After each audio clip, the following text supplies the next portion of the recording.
अगर आपको ये सीक्वेंस पता है, आपको ये जुगाड़ याद रखना है, S SP SP SDP SDP SFDP SFDP, खत्म बात। 106 का नाम क्या लिखोगे बेटा? अन, फिर क्या लिखोगे? नील, फिर क्या लिखोगे? हेक्स, और फिर क्या लिखोगे? ईएम। तो क्या नाम हो जाएगा इसका? अन नील हेक्सियम। ये दो ऑर्डर जरूर ध्यान रख लेना, अगर कभी सवाल आया तो कंप्लीट ऑर्डर इनका पूछा जाएगा, है ना, वेरी इंपॉर्टेंट। बेटा सरल सवाल है, अगर क्वेश्चन आसान है तो अपने आप को 30 मार्क का नहीं समझते, ठीक है, और अगर क्वेश्चन मुश्किल है तो अपने आप को भीगी बिल्ली भी मत समझो। पीरियोडिक टेबल में सबसे पहली बात आती है कि हम कुछ बेसिक चीजें इसमें क्वेश्चंस के जरिए कर लेते हैं। स्ट्रक्चरल पार्ट हमको क्वेश्चंस के, इसको हम क्वेश्चन के जरिए ही कर लेंगे, है ना। जैसे जैसे सवाल के अंदर जो जो भी चीजें आएंगी और उसके आसपास की चीजें भी वहीं पर क्वेश्चन के जरिए मैं थियरी करवा दूंगा। जैसे सबसे पहला सवाल देखिए, sixth period of modern periodic table, sixth period of modern periodic table, electronic energy level क्या होगा? सिक्स्थ पीरियड में इलेक्ट्रॉनिक एनर्जी लेवल क्या होगा? अब यहां पूछा हुआ है सिक्स्थ पीरियड के लिए, आपको कुछ नहीं करना है, आपको चीज एक ध्यान रखनी है कि जो n is equals to 1, that means period number 1, n is equals to 2, n is equals to 3, n is equals to 4। Answer पे ध्यान मत दो, आंसर जिसको आता है वो तो तुरंत बता देगा। आंसर पे ध्यान मत दो, जो मैं बता रहा हूं कि इस तरह के क्वेश्चंस आ जाए और किसी पीरियड के लिए भी पूछ ले तो किस तरह से करना है, तो सीधा सीधा जुगाड़ है, अभी बता देते हैं। n is equals to 5, n is equals to 6, n is equals to 7। मेरे साथ 2 बार सभी बोलोगे, जो है ना, एक साथ जो बोलोगे मैं बोलूंगा वही सब बोलना है। देखो, इसके लिए सिर्फ बोलिए एस, क्या बोलोगे? इसके लिए सिर्फ एस, ठीक है। उसके लिए क्या बोलोगे? एस पी, बस वही अकेला है जो एक बार है, बाकी सब रिपीटेड जाएंगे। बाकी सब क्या जाएंगे बेटा? रिपीटेड जाएंगे। देखो क्या, एस पी, तो इसका भी क्या कर दूं? एस पी, सबको 2-2 बार रिपीट करना है, एस पी। फिर लिखो एस डी पी, तो बताओ पांचवें में भी क्या लिख दूंगा? एस डी पी, करेक्ट है। फिर लिखो एस एफ डी पी, फिर वापस लिखो एस एफ डी पी। ये जुगाड़ है। मतलब अगर आपको किसी पीरियड का एनर्जी सीक्वेंस पूछे तो इस सीक्वेंस में बना लो। और आप सबको पता होगा, आप सबको पता होगा कि जो एन एस होता है वो एन एस होता है, और जो एफ होता है वो n-2 एफ होता है बेटा, और जो डी होता है वो n-1 डी होता है, और जो एन होता है वो पी जो होता है वो भी एन पी होता है, ठीक है। इस सीक्वेंस को फॉलो करना है। अब बीच में जहां पर एफ और डी नहीं होंगे वहां पर डायरेक्ट एस से पी चले जाएंगे। लाइक सेकंड पीरियड में देखिए डायरेक्ट एस से पी पे चले जाएंगे, थर्ड में भी आप डायरेक्ट एस से पी पे चले जाएंगे। तो इससे आप क्या उम्मीद करते हो कि अगर ये पीरियड एक है तो क्या मैं इसको 1s लिख दूं, क्या मैं इसको 2s लिख दूं, क्या 3s लिख दूं, 4s लिख दूं, 5s लिख दूं, 6s लिख दूं, 7s लिख दूं, राइट? एनएस, एनएस, और जहां जहां पर P है वो भी NP है, तो NP का मतलब क्या लिख दूं? क्या इसको भी 2P लिख दूं, क्या इसको 3P लिख दूं, क्या इसको 4P लिख दूं, क्या इसको 5P लिख दूं, क्या इसको 6P लिख दूं, क्या इसको 7P लिख दूं? करेक्ट है, बिल्कुल करेक्ट है, बिल्कुल करेक्ट है। आंसर, अरे आंसर, एक सवाल इसलिए नहीं है कि आप उसका आंसर करो, कर लिया सब लोगों ने, बढ़िया है, आंसर कर लिया, अच्छी बात है, लेकिन एक सवाल में आपको बहुत सारी चीजें बताऊंगा। इसी को कहते हैं रिवीजन। क्वेश्चंस के जरिए रिवीजन कैसे होता है वो बता रहा हूं मैं आपको। चलिए आइए, तो अभी देखते हैं, है ना, कि जैसे ये हो गया 3s3p। अब देखो d क्या होता है बेटा? d एक कम होता है किससे? n से। n की वैल्यू कितनी है? 4, एक कम क्या हो जाएगा? 3, तो इसका नाम हो जाएगा 3d। इसमें भी एक कम क्या हो जाएगा? तो नाम हो जाएगा 4d। और f कितना कम होता है? n की वैल्यू से 2 कम करो। अरे n की वैल्यू कितनी है? 6, 6 में से 2 कम कर दो, 6 में से 2 गए, 6 में से 2 गए, 4f हो गया। और एक कम तो होता ही है, तो ये 5d हो गया। उसके बाद यहां पर 2 कम f, मतलब क्या ये 5f हो जाएगा, राइट? क्या ये 6d हो जाएगा? करेक्ट है। तो इसका मतलब है जब 6th पीरियड होगा तो पहले इलेक्ट्रॉन ns में भरेगा, उसके बाद 4f में भरेगा, उसके बाद 5d में भरेगा, और उसके बाद 6p में भरेगा। जरा देखो एनर्जी सीक्वेंस, क्या 6s 4f 5d 6p, क्या आंसर हो गया इसका? ये वाला आंसर हो गया, आंसर हो गया फर्स्ट। अब इसी से रिलेटेड एक सवाल और बन सकता है, और वो पूछ सकता है कि गिवन पर्टिकुलर पीरियड में जो भी पीरियड नंबर गिवन है उसमें टोटल नंबर ऑफ एलिमेंट्स कितने होंगे, उसमें टोटल नंबर ऑफ एलिमेंट्स कितने होंगे। आप समझिए इस बात को, टोटल नंबर ऑफ एलिमेंट्स भी निकाल सकते हो। मैं यहां पे लिख देता हूं टोटल नंबर ऑफ एलिमेंट्स। कैसे निकालते हैं? इसके फॉर्मूला भी है, मैं मानता हूं इसके फॉर्मूला भी है, फॉर्मूला भी बता दूंगा, लेकिन मुझे इतना बताओ, क्या एस में मैक्सिमम कितने इलेक्ट्रॉन्स आ सकते हैं? एस में मैक्सिमम कितने इलेक्ट्रॉन्स आ सकते हैं? एस में कितने इलेक्ट्रॉन आ सकते हैं? आंसर जल्दी जल्दी। एस में कितने इलेक्ट्रॉन्स आ सकते हैं? एस में कितने इलेक्ट्रॉन आ सकते हैं? दो दो दो। तो जितने इलेक्ट्रॉन पीरियड की सबशेल में आ सकते हैं, यहां पर एक ही सबशेल है, तो यहां पर टोटल नंबर ऑफ एलिमेंट्स कितने हो जाएंगे? दो। क्या एस में दो आ सकते हैं? और पी में कितने आ सकते हैं? 6। अरे एस का एक डब्बा होता है और पी के 3 डब्बे होते हैं। डब्बा बोले तो ऑर्बिटल, डब्बा बोले तो ऑर्बिटल। अरे इनको मिलाकर कितने इलेक्ट्रॉन आ जाएंगे? अरे इनको मिलाकर कितने इलेक्ट्रॉन आ जाएंगे? 2 + 6 बोले तो कितना? 8। तो बताओ अगला एलिमेंट कितने हो जाएंगे? 8। अगले एलिमेंट्स कितने हो जाएंगे? 8। कितने हो जाएंगे? 8। सेम है, ये भी एक एस है एक पी है, तो सेम कर दो 8। एक एस और एक पी के मिलकर 8 हो गए, लेकिन बीच में नया आया बेटा डी, और डी में डब्बे होते हैं 5। डी में डब्बे कितने होते हैं? 5। 5 डब्बों के 10 इलेक्ट्रॉन, यानी कि एस और पी मिलके 8 तो हो रहे थे, 10 एक्स्ट्रा आ गए बीच वाले में, यानी कि हो गए 18। ये वाला भी सेम है, एक एस एक पी एक डी मिलकर हो गए 18। अब ये एक एस एक डी एक पी मिलकर तो 18 थे ही, बीच में नया क्या आया? एफ। एफ आया तो बोलो एफ में कितने डब्बे होते हैं? 7। 7 का मतलब इलेक्ट्रॉन कितने हो गए? 14। कितने इलेक्ट्रॉन हो गए? 14। तो इसका मतलब है 18 + 14 कितना हो गया? 32। यहां पर भी कितना हो जाएगा? 32। यहां पर भी कितना हो जाएगा? 32। सीधा निकाल सकते हो अगर आपको ये सीक्वेंस पता है। आपको ये जुगाड़ याद रखना है, S SP SP SDP SDP SFDP SFDP, खत्म बात। इससे आप कॉन्फ़िगरेशंस भी पहचान लोगे, इससे आप कॉन्फ़िगरेशंस भी पहचान लोगे, इससे आप टोटल नंबर ऑफ एलिमेंट्स में भी निकाल लोगे। हालांकि मैं आपको यहां पर एक फॉर्मूला और दे देता हूं, अगर आपको फॉर्मूले की जरूरत पड़े तो मैं आपको एक फॉर्मूला और दे देता हूं। फॉर्मूला क्या है? टोटल नंबर ऑफ, फॉर्मूला क्या है? टोटल, यहां लिख रहा हूं, total number of elements in given period n। तो अगर if n is odd number तो n + 1 का स्क्वायर डिवाइड बाई 2 कर दो। if n is even number तो n + 2 का स्क्वायर डिवाइड बाई 2 कर दो। चाहो तो आप ये फॉर्मूला लगा लो, आंसर मैच कर लो, वही आएगा जो इधर लिखा हुआ है। लाइक आप अगर 4 ले लेते हो, है ना, अगर आपको 4 लेना है तो ये वाला फॉर्मूला लगेगा, क्योंकि 4 मतलब इवन नंबर है, तो ये क्या करोगे? 4 + 2 6, है ना, और 6 का स्क्वायर कितना हो गया? 36। 36 डिवाइड बाई 2 करोगे तो कितना आएगा? 18। तो मैंने पहले ही बता दिया कि ये 18 है। चाहे आप फॉर्मूला लगा लीजिए, चाहे आप कैसे भी कर लीजिए, आपके समझ। ठीक है भाई, ओके।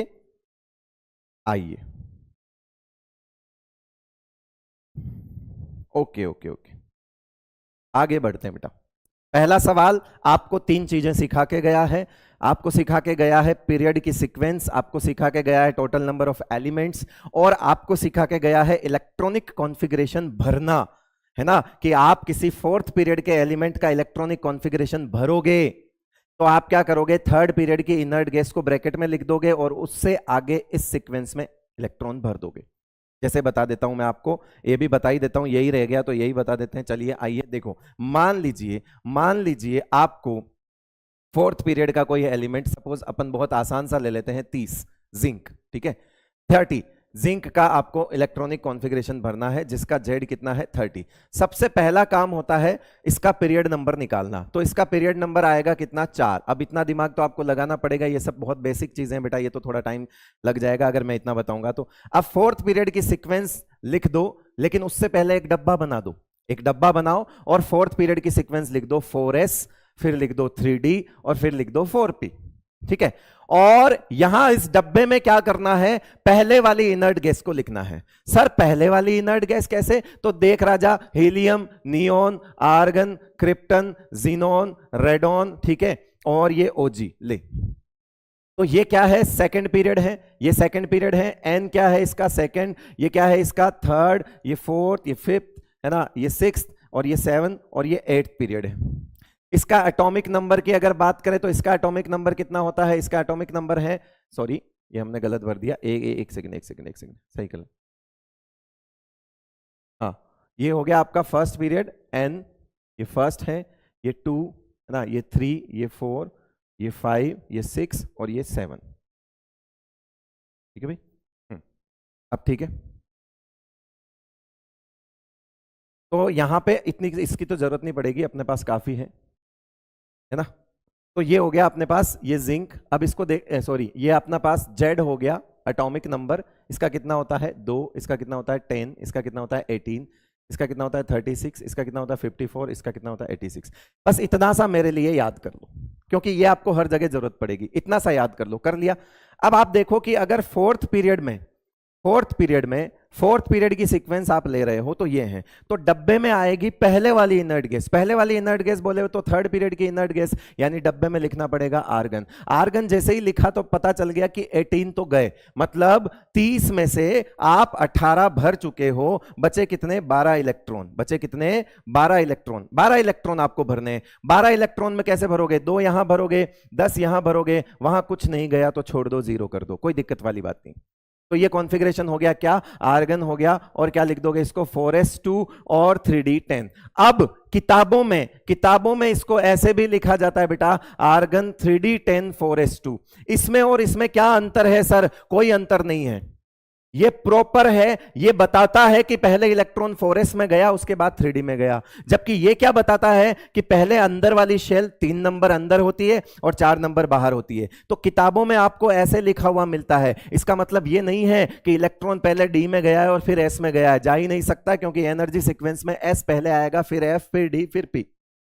तो जो हम लिख रहे हैं वो भी सही है और जो बुक्स में लिखा हुआ है वो भी सही है। बुक्स वाला आपको कंफ्यूज कर सकता है। आपको ये पता चल जाएगा कि अरे यार 3D में इलेक्ट्रॉन तो पहले नहीं गया, जा ही नहीं सकता। इलेक्ट्रॉन पहले s में जाएगा, उसके बाद d में जाएगा, n-1 d में जाएगा। तो याद रखिएगा बेटा, वो एनर्जी सीक्वेंस को भी बता रहा है, जबकि ये बता रहा है कि इंक्रीजिंग नंबर ऑफ शेल, है ना। तो इंक्रीजिंग नंबर ऑफ शेल के हिसाब से यहां पर लिखा हुआ है। ओके, चलिए आगे बढ़ते हैं और अगला सवाल करते हैं। अगला सवाल भी देखो आपको कुछ एक अलग सी चीज बता के जाएगा। कह रहा है an element which is recently discovered is placed in 7th period. यहां से हमने इसको बक्सा बनाया और पता किया कि भैया ये तो n इज इक्वल्स टू 7 है। Okay great. And 10th group, ठीक है भाई। मैं आपको बता देता हूं कि जेड, अगर आपका जेड जुगाड़ है ना, जुगाड़ क्या है कि जुगाड़ क्या कहता है? जुगाड़ ये है कि अगर आपका जेड गिवन जो है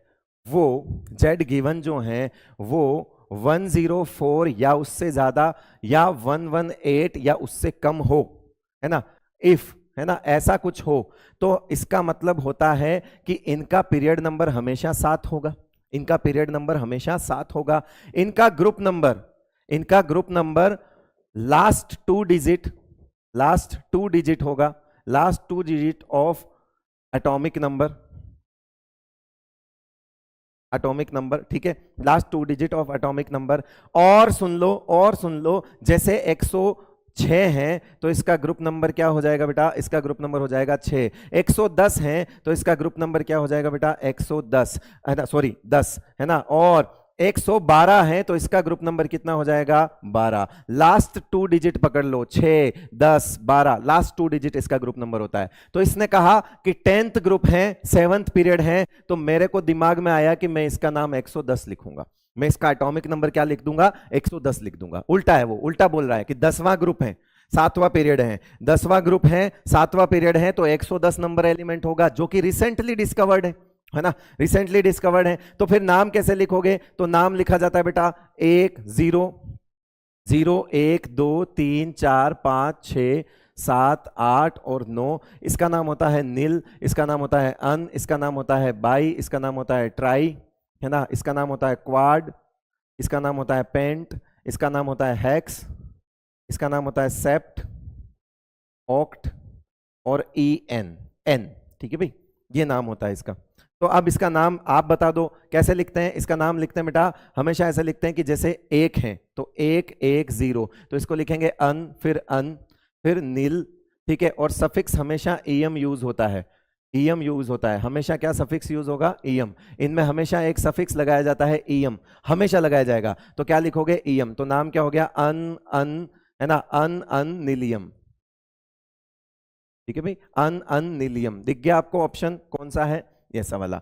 अब मुझे ये बताने की जरूरत तो नहीं है कि इसमें से अगर अब मैं ये भी बता चुका हूं कि किसका नाम कैसे लिखना है। सपोज आपको 106 का नाम लिखना है, क्या लिखोगे? 106 का नाम क्या लिखोगे बेटा? अन, फिर क्या लिखोगे? नील, फिर क्या लिखोगे? हेक्स, क्या लिखोगे? हेक्स, और फिर क्या लिखोगे? ईएम। तो क्या नाम हो जाएगा इसका? अन नील हेक्सियम।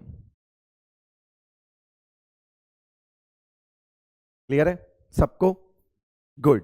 तो मैं आपको इस सवाल के जरिए आईयूपीएससी नेमिंग पढ़ा चुका हूं एलिमेंट्स की, और यह भी बता चुका हूं जुगाड़ में कि 104 से अगर 118 का कोई भी एलिमेंट नंबर है तो आप उसका पीरियड नंबर 7 बोल दीजिए, आप उसका ग्रुप नंबर क्या बोल दोगे? उसका ग्रुप नंबर लास्ट 2 डिजिट बोल देना। क्लियर है बेटा? चले आगे। ओके, आइए।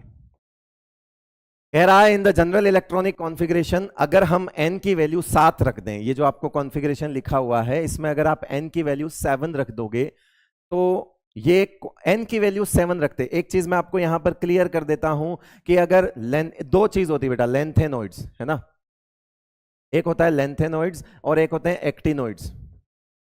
चलो अच्छी बात है, इस तरह के सवाल आ रहे हैं तो चीजें आपको मैं क्लियर करता जाऊंगा। लेंथेनॉइड्स जो होते हैं उनका पीरियड नंबर 6 होता है और इनका पीरियड नंबर 7 होता है। तो मुझे ऐसा लगता है कि यहां से देखकर आप इस ऑप्शन को काट सकते हो, काट इसको भी सकते हो। ट्रांजिशन एलिमेंट्स कौन से होते हैं? डी ब्लॉक वाले। कौन से होते हैं? डी ब्लॉक वाले। तो वैसे तो 7th पीरियड में भी डी ब्लॉक वाले होते हैं, मैं मानता हूं, लेकिन बात यह है कि अभी डी में इलेक्ट्रॉन 0 या 1 है, तो ये जनरल इलेक्ट्रॉनिक कॉन्फ़िगरेशन है। तो एक काम करते हैं, अगर कंफ्यूजन है तो हम इसको नहीं काट सकते, एक काम करते हैं पहले मैं जो सिखा रहा हूं वो सीखते हैं। Lanthanoids n is equals to 6 होता है, 7 होते हैं, ठीक है, 7 sorry n is equal to 6 होता है, पीरियड नंबर 6 होता है। ओके, और इसमें इलेक्ट्रॉन्स जो होते हैं, इलेक्ट्रॉन्स आर इन 4f सब शेल, और इसमें किस में भरेंगे? 5f में भरेंगे, ठीक है, 5f में भरेंगे। ये कहां से कहां तक होते हैं? ये जो हैं, ये z जो है आपका होता है 58 to 71, ये आपका होता है, और ये z आपका कितना होता है? ये होता है 90 to 103। ये आपका लेंथेनॉइड हो गया, ये एक्टिनॉइड हो गया, ठीक है, ये लेंथेनॉइड हो गए। दूसरा, इन दोनों का ग्रुप कॉमन होता है, इनका भी ग्रुप नंबर क्या होता है? 3, और इसका भी ग्रुप नंबर क्या होता है बेटा? 3, इसका भी ग्रुप नंबर। और ब्लॉक दोनों के लिए ही एफ ब्लॉक होता है, ये भी एफ ब्लॉक होता है, ये भी एफ ब्लॉक होता है। तो बात पता चल गई कि यहां पर अगर आप भरोगे तो ऑब्वियसली ये 7s2 होगा, ये आपका 6d0 या 1 होगा, ये आपका 5f1 to 14 है। अब इलेक्ट्रॉन अगर 5f में भरे जा रहे हैं, और अगर इलेक्ट्रॉन 5f में भरे जाएंगे तो बताओ वो क्या होगा बेटा? एक्टिनॉइड होगा। आंसर हो गया सेकंड। मैं एक सवाल के साथ आपको 3 चीजें फ्री दे रहा हूं, आप इस बात का ध्यान रखिएगा, परेशान मत होना। थियरी कवर हो रही है साथ के साथ, जहां जैसी जिस चीज की जरूरत है सब आ रहे हैं। मैं चाहूं तो यहां पे डायरेक्ट आंसर टिक करके निकल सकता हूं, बट मैं कुछ एडिशनल चीजें आपको दे रहा हूं, और ऐसी दे रहा हूं कि आपको काम आएगी ये चीजें, ठीक है भाई? लेंथेनॉइड्स क्या होते हैं, एक्टिनॉइड्स क्या होते हैं, सारी चीजें। अब पता है हो क्या रहा है? सब बच्चों को इसके आंसर पता है, ठीक है? तो बेटा सरल सवाल है, अगर क्वेश्चन आसान है तो अपने आप को 30 मार्क का नहीं समझते, ठीक है? और अगर क्वेश्चन मुश्किल है तो अपने आप को भीगी बिल्ली भी मत समझो, दोनों के बीच में रहा करो, ठीक है? मैं हमेशा बोलता हूं कि जब मेन एग्जाम आपका नीट का होगा तो गलती मत करना कि आपको आसान दिख जाए कुछ क्वेश्चंस तो एकदम हवा में उड़ जाओ। हवा में उड़ते ही पैर जमीन पे नहीं टिकेंगे और अगले सवाल गलत कर दोगे। और ऐसा भी हो सकता हो कि आपको 2-3 सवाल ऐसे नजर आ जाएं जो बिल्कुल आपके देखे हुए ना हो, आप परेशान हो जाओ, तो आप उस परेशानी की वजह से बाकी सारे गलती कर दो डिप्रेशन में आके। इन दोनों के बीच में आपको रहना है, आपके चित्त आपके मन को एकदम शांत रखना है, उसके बाद आपको ये चीजें देखनी है। ऐसे नहीं बैठना है बेटा, ऐसे नहीं कि यार क्या है एक्ट, अभी मैं जानता हूं आपको एक्टिनॉइड्स पता है आंसर, आप टिक कर रहे हो, आपको लग रहा है बहुत स्लो चल रहा है। बेटा मुझे जिस स्पीड से पढ़ाना है मैं पढ़ाऊंगा, ठीक है? स्क्रीनिंग क्या होता है? स्क्रीनिंग होता है धक्का। स्क्रीनिंग क्या होता है बेटा? धक्का। जैसे कोई न्यूक्लियस है ना, इसमें इलेक्ट्रॉन्स जो होते हैं, यहां इलेक्ट्रॉन्स होते हैं, हमने एक इलेक्ट्रॉन बाहर वाला लिया, इस पर जो अल्टीमेटली अट्रैक्शन है उसको तो हम बोलते हैं जेड इफेक्टिव, और वो बराबर होता है जेड माइनस सिग्मा। ये जो सिग्मा है यही कहलाता है स्क्रीनिंग। यही क्या कहलाता है? स्क्रीनिंग। ठीक है, तो क्या करते हैं ये इलेक्ट्रॉन्स, इसको क्या करते हैं? रिपेल करते हैं। ये इलेक्ट्रॉन्स को रिपेल करते हैं। ये अंदर वाले इलेक्ट्रॉन्स इसको क्या करते हैं? रिपेल करते हैं। अंदर वाले इलेक्ट्रॉन्स इसको क्या करते हैं? रिपेल। अंदर वाले इलेक्ट्रॉन्स का सबसे आउटर मोस्ट इलेक्ट्रॉन्स को बाहर की तरफ रखना, धक्का देना कहलाता है क्या? स्क्रीनिंग। ठीक है, मतलब इस न्यूक्लियस और उस आउटर मोस्ट इलेक्ट्रॉन के बीच में एक स्क्रीन क्रिएट कर देना, एक दीवार बना देना। किसकी दीवार? मतलब मैं अगर किसी को ये न्यूक्लियस इस इलेक्ट्रॉन को देखना चाहता है और बीच में इलेक्ट्रॉन बहुत ज्यादा हैं, तो बेचारा नहीं देख पाएगा। लेकिन अगर ये न्यूक्लियस उस इलेक्ट्रॉन को देखना चाहे और बीच में इलेक्ट्रॉन्स की डेंसिटी कम है, दूर दूर है, बड़ा ऑर्बिटल है जिसमें इलेक्ट्रॉन दूर दूर रहते हैं, फैले हुए होते हैं, तो उस केस में ये इजीली देख लेगा। यही कारण है कि S जो है उसमें इलेक्ट्रॉन डेंसिटी हर जगह होती है, P थोड़ा बड़ा होता है, D जो है उसमें और फैली हुई होती है, F में और ज्यादा फैली हुई होती है। इसीलिए स्क्रीनिंग करना किसकी आदत होती है बेटा? उस आउटर मोस्ट इलेक्ट्रॉन की या अंदर वाले इलेक्ट्रॉन की? तो आंसर है सर, अंदर वाले इलेक्ट्रॉन जो हैं वो स्क्रीनिंग करते हैं। अगर वो अंदर वाले इलेक्ट्रॉन S में हैं तो बहुत बढ़िया स्क्रीन करेंगे, P में है तो थोड़ा कम करेंगे, D और F में है तो पुअर सिग्मा होगा। D और F में है तो क्या होगा? पुअर सिग्मा होगा। स्क्रीनिंग के इस ऑर्डर से हम कुछ बात सीख लेते हैं। आइए सारे तरह के कॉन्ट्रैक्शन आपको अभी बता देते हैं। चलिए सारे तरह के कॉन्ट्रैक्शन, आप पहले तो मुझे ये बताइए कि इतनी गणित सबको आती होगी बेटा कि अगर सिग्मा पुअर होगा दैट मीन्स सिग्मा की वैल्यू जितनी कम होगी, सिग्मा बोले तो स्क्रीनिंग, ये किसका पुअर होता है? डी का और एफ का। ये जितना कम होगा, सिग्मा जितना कम होगा, जेड इफेक्टिव उतना ही ज्यादा। अरे भाई बीच में माइनस है, बीच में माइनस है, यहां पर जितनी छोटी वैल्यू रखोगे रिजल्ट उतना बड़ा आएगा। सिग्मा के घटने पर जेड इफेक्टिव बढ़ेगा क्योंकि बीच में माइनस है। क्लियर है भाई? क्लियर है सबको? तो एक काम करते हैं, इस पुअर सिग्मा की वजह से जेड इफेक्टिव बढ़ता है। पुअर सिग्मा की वजह से जेड इफेक्टिव बढ़ता है, और जेड इफेक्टिव बढ़ने का मतलब है इस न्यूक्लियस का इस आउटर मोस्ट इलेक्ट्रॉन पे अट्रैक्शन का बढ़ना, ये खींचेगा ज्यादा। जब अंदर वाले नालायक होंगे तो इसका और इसका कनेक्शन स्ट्रॉन्ग होगा, ये ज्यादा खींचेगा। अब देखो अगर ये इलेक्ट्रॉन इसके ज्यादा पास आएगा तो क्या इसकी रेडियस कम होगी? क्या इसकी साइज में कॉन्ट्रैक्शन आएगा? इस वजह से जेड इफेक्टिव बढ़ने पर साइज में कॉन्ट्रैक्शन आता है। साइज में कॉन्ट्रैक्शन, कॉन्ट्रैक्शन इन साइज।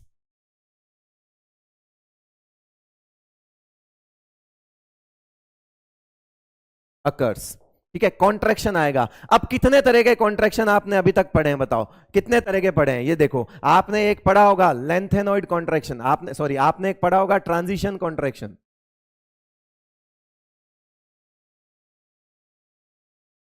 एक होगा लेंथेनॉइड कॉन्ट्रैक्शन,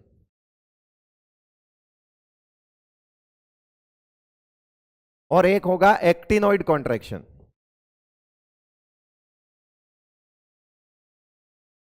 ये लो, यही है भाई, यही होता है।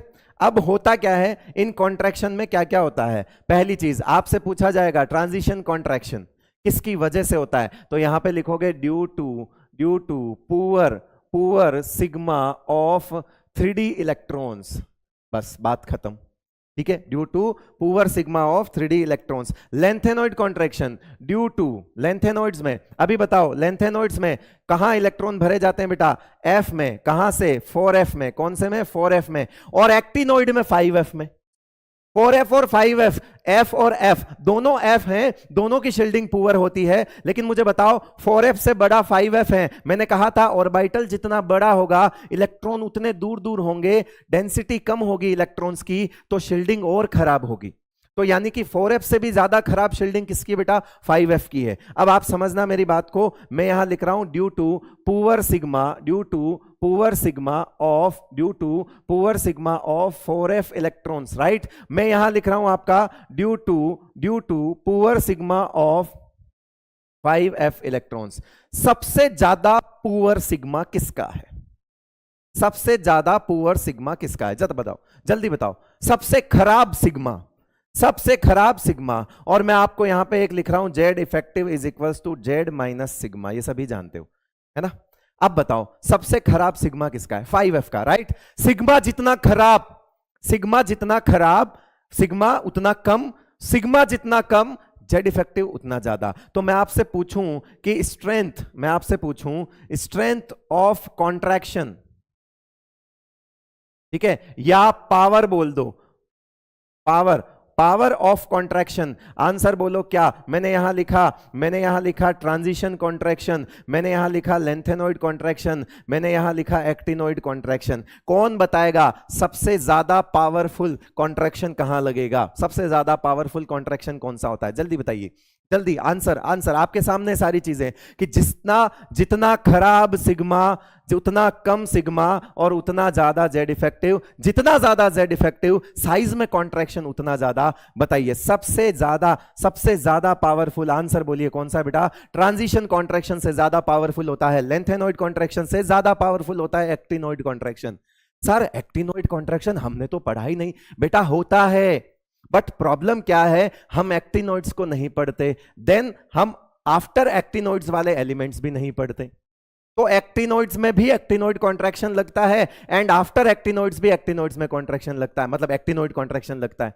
तो बेसिकली हम जो 7th पीरियड है हम उसको पढ़ते ही नहीं है, हम जो 7th पीरियड है उसको पढ़ते ही नहीं है। इसीलिए हमारे पास एप्लीकेशन के हिसाब से इस एक्टिनॉइड कॉन्ट्रैक्शन से हमारी जान पहचान कम है। अब बेटा जिससे जान पहचान कम हो वो पावरफुल नहीं हो, ऐसा तो नहीं हो सकता है ना? जिसको नहीं जानते वो तो पावरफुल हो सकता है, इसमें कौन सी बड़ी बात है? तो ये एक्टिनॉइड कॉन्ट्रैक्शन ऐसा ही है बेटा, पावरफुल होता है। करेक्ट है, ठीक है भाई। तो ये आपको कॉन्ट्रैक्शन की बात भी बता दी। नेक्स्ट, द कंपाउंड हैज, है ना, आपको बता देता हूं मैं, पहले इधर लिख देता हूं कि आपको याद रखना है। याद क्या रखना है? कभी भी कोई कॉन्फ़िगरेशन देखो उसमें एक जुगाड़ ढूंढो। जुगाड़ क्या है? कोई कॉन्फ़िगरेशन आपके सामने लिखा हुआ है तो ऑब्वियसली उसमें कोई n की वैल्यू होगी, ये n है तो 3 क्या मतलब क्या हो गया? n-1 है। तो मैं यहां लिख रहा हूं 4s block element, 4s block element electron must note, है ना, वापिस पढ़ना, must note be present in n-1d and n-2f subshells. अगर आप किसी एस ब्लॉक के एलिमेंट्स को देख रहे हो, क्योंकि बेटा क्या होता है, सुनो, एस ब्लॉक का जनरल इलेक्ट्रॉनिक कॉन्फ़िगरेशन क्या होता है? एस ब्लॉक का general electronic configuration, S block का जनरल इलेक्ट्रॉनिक कॉन्फ़िगरेशन क्या होता है? वो होता है ns1 और ns2, यही होता है। अब आप यहां पर ns2 देख रहे हो तो ns2 देखते ही आपको मन करेगा कि इसमें इसको एस ब्लॉक का बोल दूं, लेकिन मैंने कहा कि एक कम डी में अगर इलेक्ट्रॉन दिख जाए, अरे एक कम डी का मतलब n-1, ये रहा 3, अगर इसमें इलेक्ट्रॉन दिख गए मैं काट दूंगा, ये एस ब्लॉक नहीं हो सकता। 4p ब्लॉक, नेक्स्ट जुगाड़, है ना, जुगाड़ 2, अगर आपको कोई कॉन्फ़िगरेशन दिया हुआ है ना, 4p block electron must be present in np subshell.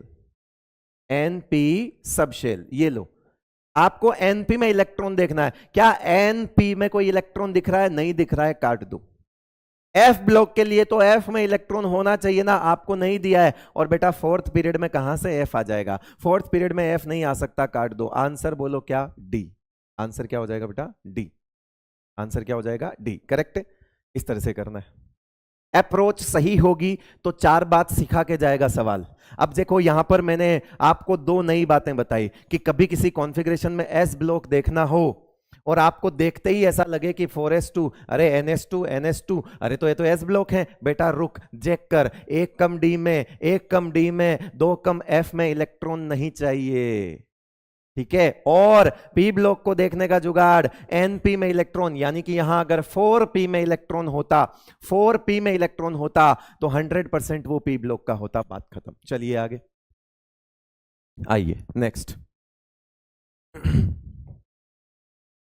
Yes, the best reason to account for the general tendency of atomic diameters to decrease and atomic number increase with, अच्छा ये कह रहा है कि पीरियड में लेफ्ट टू राइट जाने पर period में लेफ्ट टू राइट जाने पर, तो ये आपको एक इंफॉर्मेशन के तौर पे, क्योंकि कैलकुलेशन हमारे सिलेबस में नहीं है, मैं मेन बैचेस में भी कैलकुलेशन नहीं करवाता, तो यहां तो आप उम्मीद भी नहीं रख सकते। ठीक है, तो मैं बता रहा हूं कि लेफ्ट टू राइट जाने पर Z effective increase more than sigma,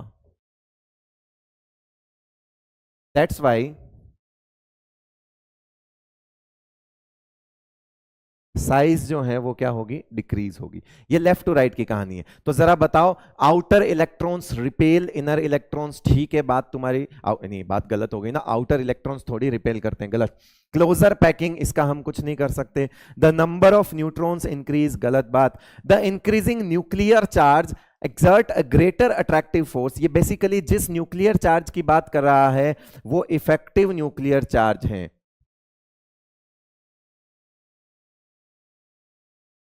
और उसी को हमने क्या बोला है बेटा, जेड इफेक्टिव बोला है। करेक्ट है, आंसर बोलो क्या, 4। आंसर बोलो क्या, 4। ठीक है भाई, good good good good good.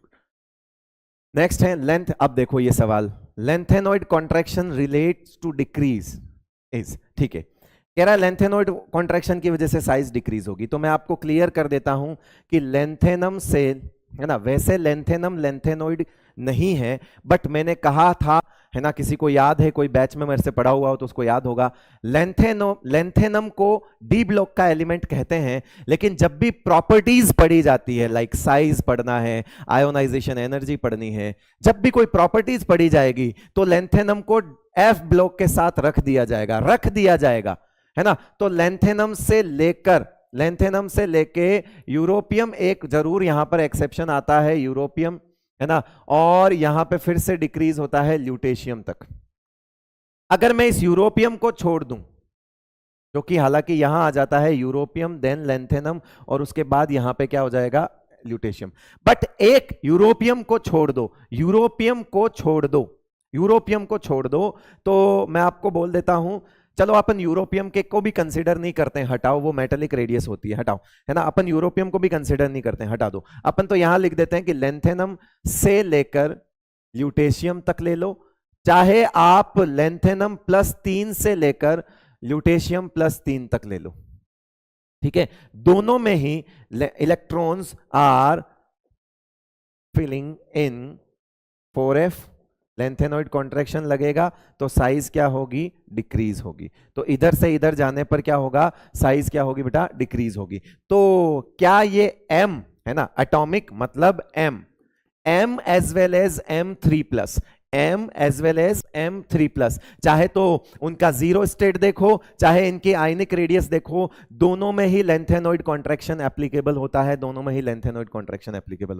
है ना। एनसीईआरटी की लाइन है ये, एनसीईआरटी की लाइन है कि lanthanoid contraction is applicable in atomic as well as m3+, ये उसकी लाइन से बनाया हुआ सवाल है।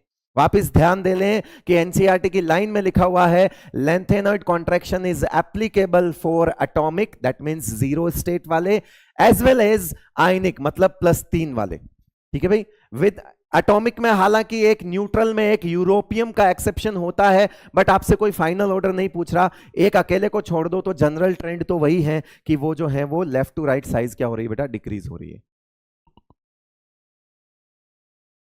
ये तो डी एंड एफ ब्लॉक भी पीरियोडिक टेबल के साथ हो रहा है, ऐसे ही होता है, मेरे तो ऐसे ही होता है बेटा, मैं तो पढ़ाता हूं तो मैं तो ऐसे ही पढ़ाता हूं, ये सारी चीजें पीरियोडिक टेबल में पढ़ाता हूं मैं, है ना, सारी चीजें पीरियोडिक टेबल में पढ़ाता हूं।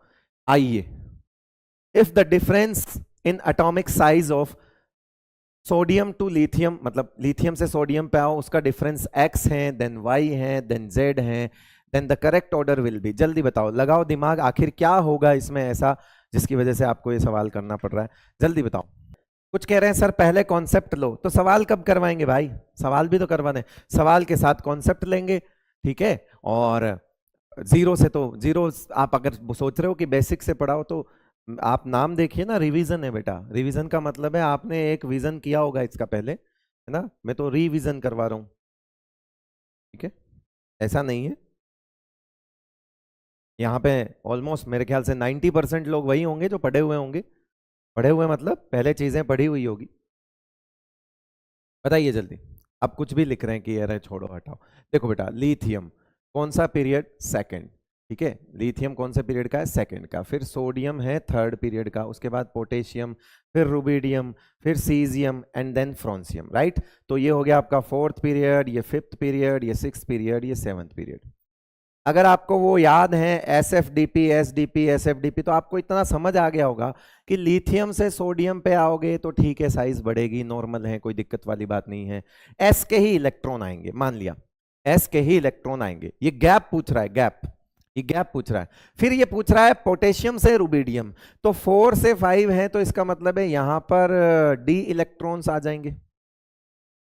डी इलेक्ट्रॉन्स की वजह से साइज डिक्रीज हो जाती है, डी इलेक्ट्रॉन्स आएंगे। ये 6 से 7 पे जा रहा है, तो यहां पे एफ इलेक्ट्रॉन्स अंदर बीच में होंगे। ठीक है, अब मुझे बताओ एफ इलेक्ट्रॉन्स का सिग्मा और पुअर होता है तो जेड इफेक्टिव क्या होगा? और ज्यादा होगा। ठीक है, जेड इफेक्टिव क्या होगा? और ज्यादा होगा। यहां पर भी सिग्मा पुअर होता है तो जेड इफेक्टिव क्या होगा? ज्यादा होगा। मान लिया मैंने, यहाँ 2 लगाए हैं, यहाँ पे 2 लगाए हैं, यहाँ 1 लगाए, यहाँ 1 लगाए हैं, माना। ठीक है कि भाई, तो आप डिफरेंस की अगर बात करो, डिफरेंस की अगर बात करो, ठीक है, तो अगर हम अभी समझा रहा हूं, जेड इफेक्टिव ज्यादा नहीं होता है इनका, मैं आपको जस्ट एक बता रहा हूं कि डी इलेक्ट्रॉन्स के इन्वॉल्वमेंट की वजह से इनके साइज, अभी मैं मानता हूं पोटेशियम से बड़ा रुबिडियम है लेकिन गैप कम है, सीजियम से बड़ा फ्रांसियम है लेकिन गैप बहुत कम है। ये गैप की बात कर रहा है। अब अगर बात समझ आ गई हो तो ये गैप x था, ये y था, ये z था, सबसे कम गैप यहां होगा क्योंकि यहां पर f इलेक्ट्रॉन्स के इन्वॉल्वमेंट की वजह से इनका गैप जो है वो ज्यादा होगा। तो बेसिकली यूं मान के चलिए, यहां पर जब 6th से 7th पे आ रहे हो तो f इलेक्ट्रॉन्स की वजह से कॉन्ट्रैक्शन लग रहा है, तो इसका आंसर क्या हो जाएगा बेटा? x y और z। क्या आंसर हो जाएगा इसका? x y z। ये गैप पूछ रहा है, गैप साइज का। ठीक है, गैप पूछ रहा है। नेक्स्ट, ये तो आसान है, चलो ये भी बता देते हैं अपन। इसमें इसमें क्या रखना है? Cation is always smaller than it's parent species. ये कॉन्सेप्ट हो गया, जो कॉन्सेप्ट कॉन्सेप्ट कर रहा था। दूसरा, anion is larger than it's parent species. तो मुझे अगर मान लो यहां पर मैंने ऐसे 3 चीजें लिखी, m प्लस m और m माइनस, तो साइज ऐसे होगी। ठीक है, ऐसे होगा, न्यूट्रल वाला बीच में बैठ जाएगा। तो यहां पर क्या पूछ रहा है? जैसे मैं आपसे पूछूं I plus iodine and I minus, तो साइज का ऑर्डर क्या हो जाएगा? ये वाला एनसीईआरटी एग्जाम्पलर का सवाल है ये। ठीक है, केटायन का मतलब है जेड इफेक्टिव ज्यादा, प्लस प्लस का मतलब इलेक्ट्रॉन कम, और इलेक्ट्रॉन कम मतलब जितने इलेक्ट्रॉन थे उससे एक कम हो गया, तो न्यूक्लियस हर एक इलेक्ट्रॉन को अब ज्यादा अट्रैक्ट कर पाएगा, इसीलिए केटायन हमेशा छोटा हो जाता है। याद रखिएगा, जो आयनिक साइज होती है ना बेटा, ionic size, ionic size, ionic size for ions of same element, इसको भी साथ के साथ ध्यान रखें। Ionic size is negative charge directly proportional to negative charge and inversely proportional to positive charge. जितना प्लस उतना छोटा, जितना माइनस उतना बड़ा। जैसे मैं आपको यहां पे लिख दूं कि m, फिर उसके बाद m प्लस, फिर मैं लिख दूं m2 प्लस, फिर मैं लिख दूं m3 प्लस, तो जरा बताओ साइज का ऑर्डर क्या लिखोगे? फिर यहां लिख दिया m माइनस, तो बताओ ऐसे साइज का ऑर्डर हो जाएगा। प्लस बढ़ने पर साइज घटेगी, तो ये ऑर्डर हो जाएगा इस तरह से, ये साइज का ऑर्डर हो जाएगा ऐसे। तो आप देखो क्या लिखा हुआ है, पोटेशियम एटम की साइज लिखी हुई है। किसकी साइज लिखी हुई बेटा? पोटेशियम की साइज लिखी हुई है। के के लिए लिखा हुआ है 0.203, और पूछ रहा किसका है? पोटेशियम आयंस की पूछ रहा है। तो आपको पता ही है कि के प्लस और के में से छोटा कौन होगा? के प्लस, भी बताया के प्लस छोटा होगा, तो इससे छोटी वैल्यू ढूंढ लो। इससे छोटी वैल्यू, क्या दूसरे नंबर का इससे छोटी वैल्यू है? नहीं है, है ना। वो 203 है, ये 231 है, काट दो। 234 है, काट दो। 251 है, काट दो। आंसर हो गया पहला। चलो आगे चलो, आयोडेक्स मलो, काम पे चलो। हाँ जी, इन विच ऑफ द फॉलोइंग, ये क्या सवाल है? इन द फॉलोइंग, अच्छा okay, in the following which has maximum ionization potential. Maximum ionization potential, है ना, पूरे पीरियोडिक टेबल में मैक्सिमम होती है हीलियम की।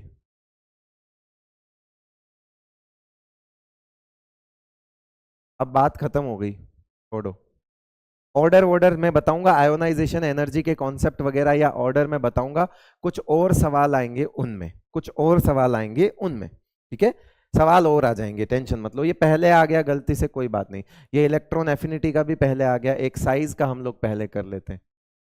यस, लिखा है atomic radii of fluorine and neon in angstrom units are respectively. जरी बताओ जल्दी, एटॉमिक रेडियस बतानी। होता क्या है वो मैं आपको बताता हूं, ये सवाल थोड़ा कंफ्यूजिंग हो सकता है आपके लिए, उसका एक रीजन है कि इसमें थोड़ा सा एक्सप्लेनेशन कम है ना, कारण कि इसमें इनर्ट गैस के लिए ये नहीं बताया कि वंडरवॉल रेडियस होती है बाय डिफॉल्ट। तो होता क्या है कि इनमें बाय डिफॉल्ट वंडरवॉल रेडियस होती है।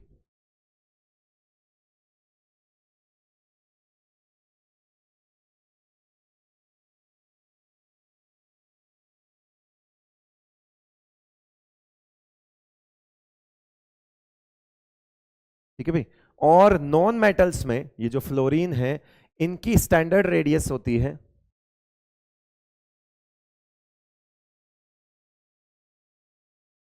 वो होती है कोवेलेंट रेडियस। तो जब भी इनकी साइज देखी जाएगी नॉन मेटल्स की, तो कोवेलेंट रेडियस को कंसीडर किया जाएगा, और जब भी इसकी देखी जाएगी तो हमेशा वंडरवॉल रेडियस देखा जाएगा। मैं आपको बता देता हूं कि जो वंडरवॉल रेडियस होती है वो लगभग 2 इंटू कोवेलेंट रेडियस होती है। तो आपके हिसाब से अब रेस्पेक्टिवली पूछला है तो ऑब्वियसली नियोन ज्यादा होगा, है ना, नियोन ज्यादा होगा तो सेम नहीं हो सकते, है ना, सेम नहीं हो सकते। ठीक है, फिर ऑप्शन ही एक ही बचा सेकंड, ये फ्लोरीन की हो गई, ये नियोन की हो गई रेस्पेक्टिवली। आंसर 4 भी कर रहे हैं कुछ लोग, आंसर 4 भी कर रहे हैं कुछ लोग, वाह, पलटो जनता पलटो।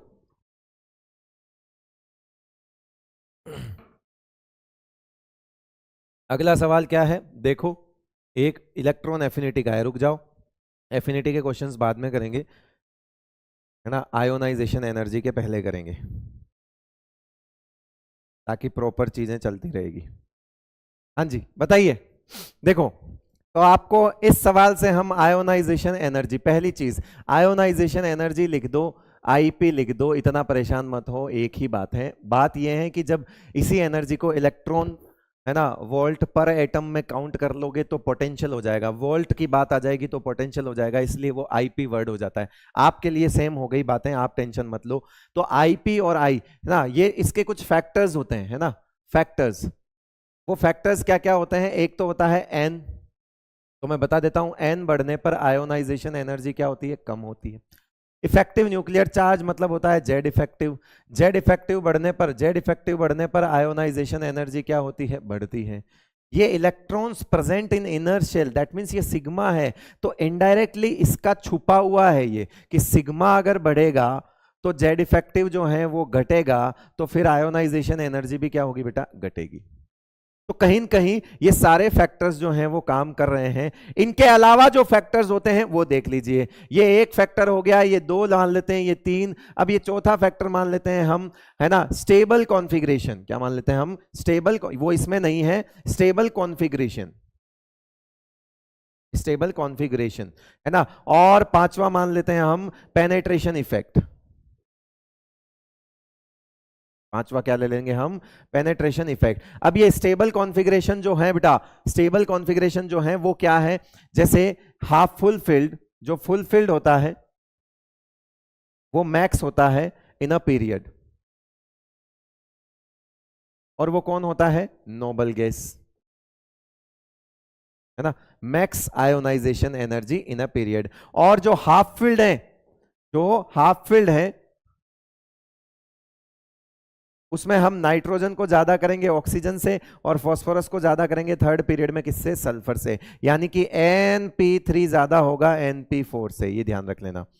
पेनेट्रेशन इफेक्ट की वजह से क्या होता है, बस इतना याद रख लो, NS2 ज्यादा होता है NP1 से, है ना। देखो बताने की हर चीज में डिटेल में बता सकता हूं, पर कुछ तो मुझे समय को, है ना, समय को ध्यान में रखते हुए चीजों को चुराना पड़ेगा, तो मैं जहां से चुराऊंगा वहां आपको नुकसान नहीं होगा।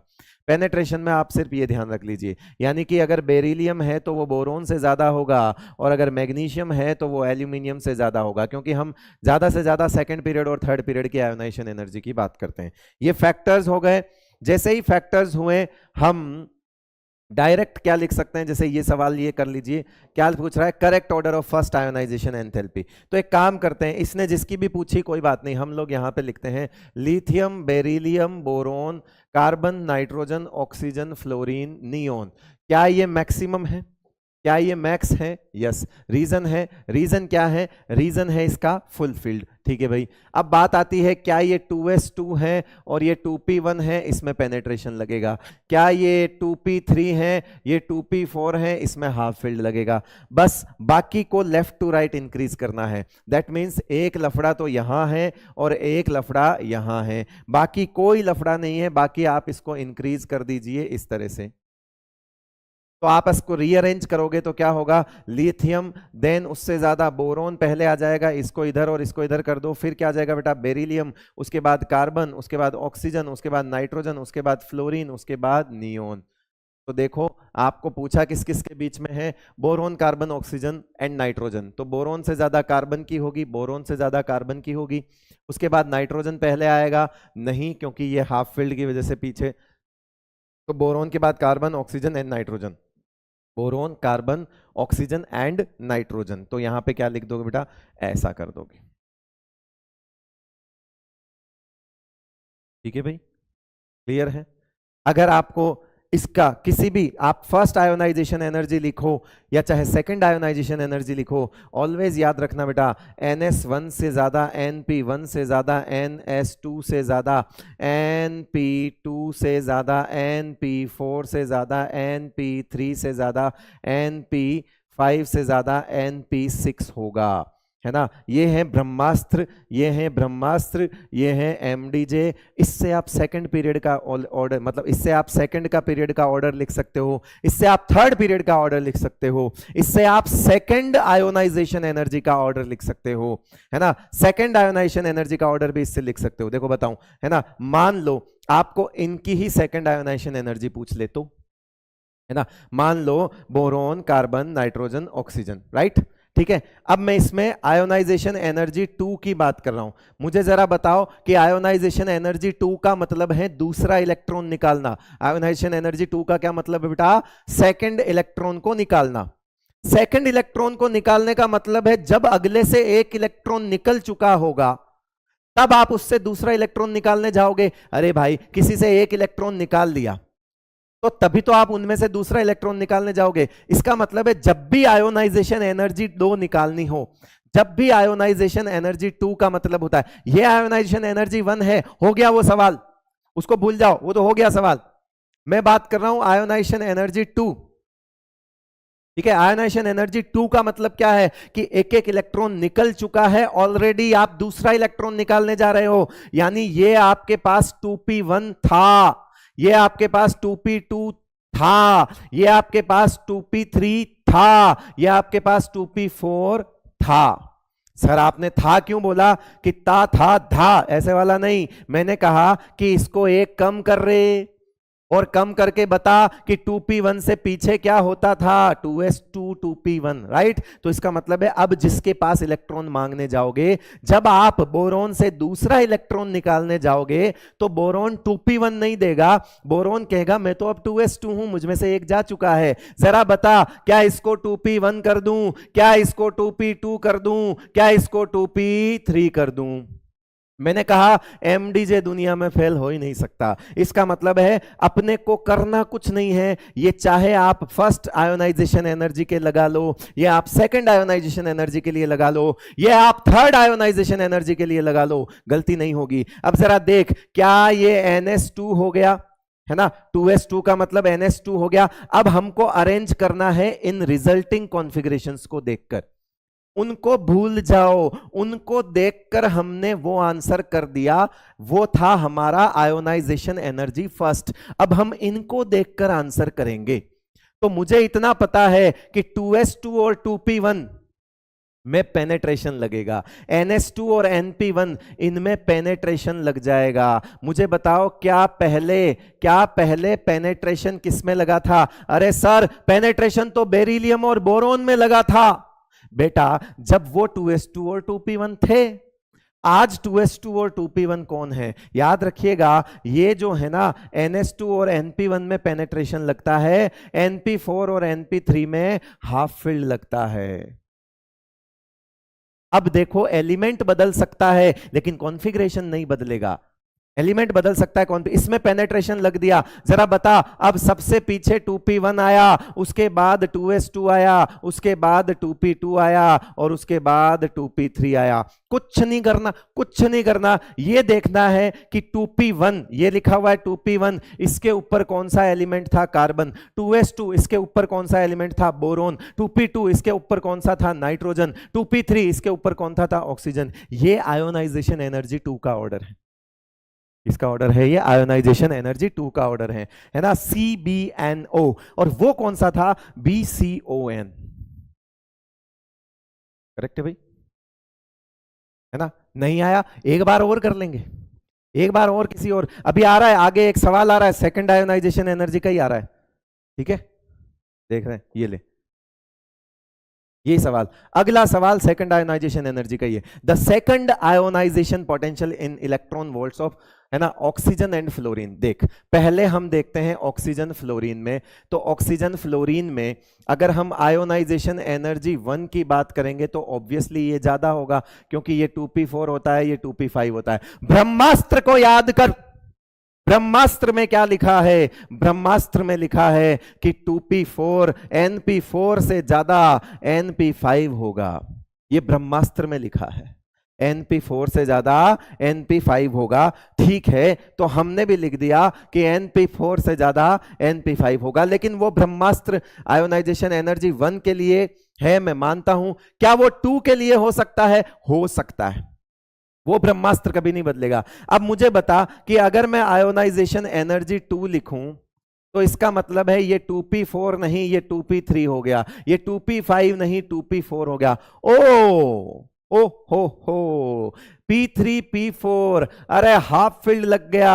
ऑक्सीजन फ्लोरीन की आयोनाइजेशन एनर्जी 2 बदल गई, हाफ फील्ड लग गया। P3 P4 में P3 ज्यादा होता है, ब्रह्मास्त्र को देख। P3 P4 में P3 ज्यादा होता है, ब्रह्मास्त्र को देख। तो अब हाफ फील्ड, जो हाफ फील्ड ऑक्सीजन नाइट्रोजन के बीच में लगता है, वही हाफ फील्ड कॉन्फ़िगरेशन का कॉन्सेप्ट अगर आप आयोनाइजेशन एनर्जी 2 लिखोगे तो ऑक्सीजन फ्लोरीन में लगेगा। जरा देख के बताओ, क्या पहला वाला कम हो सकता है? रेस्पेक्टिवली पूछ रहा है बेटा। ऑक्सीजन की ज्यादा होगी, सेकंड, क्या सेम हो सकती है? नहीं, आंसर हो गया थर्ड। बात खत्म, आगे चली।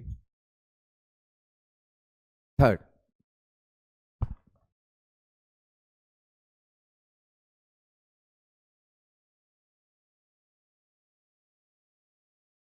आया समझ? आगे चलते हैं बेटा। इस तरह से सेकंड आयोनाइजेशन एनर्जी निकालते हैं। कैसे? एक एक इलेक्ट्रॉन कम कर दो, राइट, और जो रिजल्टिंग कॉन्फ़िगरेशन, नया कॉन्फ़िगरेशन आपका बनता है ना, एक एक इलेक्ट्रॉन कम करने के बाद जो भी कॉन्फ़िगरेशन बनता है, उस कॉन्फ़िगरेशन को इस ब्रह्मास्त्र के अकॉर्डिंग अरेंज कर दीजिए। आपकी सेकंड आयोनाइजेशन एनर्जी का ऑर्डर भी आ जाएगा। ये फर्स्ट में भी लगता है, ये सेकंड में भी लगता है, ये थर्ड में भी लगता है। टेंशन नहीं लेने का, आगे चलने का। अब अगला सवाल करते हैं, आइए देखो क्या लिखा हुआ है। Which of the following transitions involve maximum energy?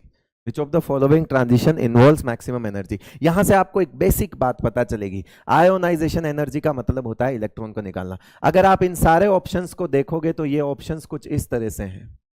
मैंने सारे ऑप्शंस को अरेंज कर दिया, मैंने इन ऑप्शंस को सिर्फ और सिर्फ एक सीक्वेंस में अरेंज कर दिया।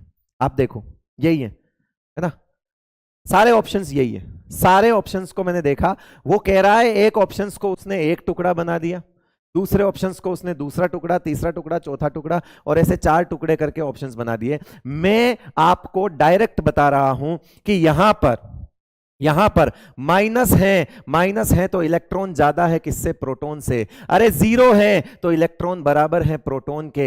अरे प्लस है तो इलेक्ट्रॉन से ज्यादा प्रोटॉन है। अरे प्लस और ज्यादा है तो इलेक्ट्रॉन से प्रोटॉन और ज्यादा है। अरे और प्लस है तो इलेक्ट्रॉन से प्रोटॉन और, बेसिकली इलेक्ट्रॉन कम हो रहे हैं, प्रोटॉन ज्यादा नहीं होते हैं, प्रोटॉन उतने ही रहते हैं। बट वो समझाने वाली बात होती है कि इलेक्ट्रॉन घट रहे हैं तो पीछे नंबर प्रोटॉन का इंक्रीज हो जाएगा, इंक्रीज नहीं होगा, उनकी तुलना में इलेक्ट्रॉन कम हो जाएंगे। ये लिखने वाली बात है बस, ठीक है। तो जरा बताओ, प्रोटॉन कौन? जो इलेक्ट्रॉन्स को खींचते हैं। प्रोटॉन कौन? जो इलेक्ट्रॉन्स को खींचते हैं, और इलेक्ट्रॉन्स वो जिनको खींचना होता है। यहां पर अगर इलेक्ट्रॉन ज्यादा है प्रोटॉन, तो मैं ये बोल दूं कि इधर से इधर जाने पर जेड इफेक्टिव बढ़ रहा है, तो आयोनाइजेशन एनर्जी क्या होगी? बढ़ेगी। यानी कि the value of successive ionisation energy always increases for an element। किसी एलिमेंट के लिए लगातार आयोनाइजेशन एनर्जी क्या होती है? बढ़ती है। सपोज IE1 है तो उससे ज्यादा आयोनाइजेशन एनर्जी 2 होगी, उससे ज्यादा आयोनाइजेशन एनर्जी 3 होगी, और उससे ज्यादा क्या होगी? आयोनाइजेशन एनर्जी 4 होगी। इस तरह से चलेगा। तो जरा देख के बताओ, मैक्सिमम एनर्जी कहां पर कौन से ट्रांजिशन में इन्वॉल्व होगी? दैट मीन्स इस वाले में मैक्सिमम एनर्जी इन्वॉल्व होगी। मैं अगर यहां पर E1 लिख दूं, इसको E2 लिख दूं, इसको E3 लिख दूं और इसको E4 लिख दूं, तो बताओ E1 से ज्यादा, E2 से ज्यादा E3, है ना, क्या हो जाएगा? E3 ज्यादा हो जाएगा और E4 ज्यादा हो जाएगा। जरा बताओ कौन से ट्रांजिशन में इन्वॉल्व सबसे ज्यादा होगी एनर्जी? सेकंड आंसर हो जाएगा, राइट है। ठीक है भाई, ब्रेक मांगने आ गए, 1 घंटा भी नहीं हुआ है अभी, हुआ है 1 घंटा 4 मिनट हुआ है। आइए, हो गया भाई? Good good good good good good.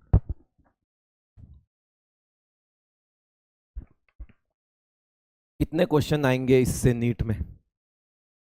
ठीक है। हर चीज का इनके पास नाप तोल है। इनऑर्गेनिक कैसे पढ़ें? स्ट्रेटजी। 2 घंटे में कैसे करें? रणनीति। सब देखते हैं बेटा ये, है ना। मैं आपको बता देता हूं, ये वो बच्चे हैं जो सब पहले तैयारी करके जाना चाहते हैं सिवाय पढ़ाई के। पढ़ाई का पूछ लोगे, इनको कुछ नहीं आता। लेकिन आप इनसे पूछ लोगे कि आधे घंटे में ये चैप्टर कैसे करते हैं, तो वो वीडियो देख के बता देंगे, शॉर्ट्स देख लेंगे। ठीक है। आप इनको पूछ लोगे कि कैसे कैसे क्वेश्चंस अटेम्प्ट करने हैं, कि हाँ पिछले सालों में इस चैप्टर से कितने आए हैं, इस चैप्टर से कितने आए हैं, सब याद है इनको, सब देखा हुआ है, सब कुछ। लेकिन बात पढ़ने की आती है तो दिमाग जो है वो क्या बोलते हैं, वो चीजें दिमाग में नहीं है। एक पढ़ाई को छोड़ के हमने सब किया, एक पढ़ाई को छोड़ के हमने सब किया। अगर हमने पढ़ाई की होती तो हमको पता होता कि इस चैप्टर से कितने सवाल आते हैं। आज इस वक्त पे पूछने वाली बात ही नहीं होती। आपको लगता है कि आप इस वक्त अगर मुझसे पूछ रहे हो कि पीरियोडिक से कितने क्वेश्चन आते हैं, तो आप अपनी तैयारी, कैसी तैयारी कर रहे हो आप? है ये चीज आपको पहले पता नहीं होना चाहिए। बुरा मत मानना बेटा, सच तो सच होता है, और सच कड़वा ही होता है। हर बार चख लो उसको, कड़वा लगेगा, हर बार चख लो। सच तो दवाई है बेटा, स्वाद किसी को अच्छा नहीं लगता उसका, और वो ऐसा ही रहेगा, कभी नहीं बदलेगा। आओ आगे, ये अब आप कर लेना कि नाइट्रोजन, अब जैसे जब भी कभी आयोनाइजेशन एनर्जी लिखा हुआ हो, कुछ फर्स्ट नहीं लिखा हुआ है, कुछ सेकंड नहीं लिखा हुआ है, तो इसका मतलब है वो फर्स्ट ही है बाय डिफॉल्ट। जब भी आयोनाइजेशन एनर्जी देखते हो तो वह बाय डिफॉल्ट क्या है बेटा? वो बाय डिफॉल्ट फर्स्ट ही होती है ना। कुछ बच्चों को इसमें भी डाउट होता है कि आयोनाइजेशन एनर्जी लिखा है तो सर फर्स्ट है या सेकंड है। बेटा जब उसके आगे, फर्स्ट के आगे कभी फर्स्ट नहीं लिखा जाता, ठीक है। बाकी अपने आप आपको पता लग जाएगा कि सेकंड है, थर्ड है, तो ये फर्स्ट ही है। तो बताओ फर्स्ट की वजह से क्या था? एक्स्ट्रा स्टेबिलिटी, यही वाली तो बात थी। लो बात खत्म, यही तो सवाल था। और हम कर चुके हैं, ये नाइट्रोजन की ऑक्सीजन से ज्यादा क्यों होती, कर चुके हैं। तो अब इसके लिए कुछ कॉन्सेप्ट अलग से बताने की जरूरत नहीं है। आइए एक और सवाल फटाफट, इसके लिए भी बताने की जरूरत नहीं है। The highest ionization potential in a period किसके द्वारा दिखाया जाता है? पीरियड में हाईएस्ट आयोनाइजेशन एनर्जी कौन दिखाएगा? जल्दी जल्दी जल्दी बताएं।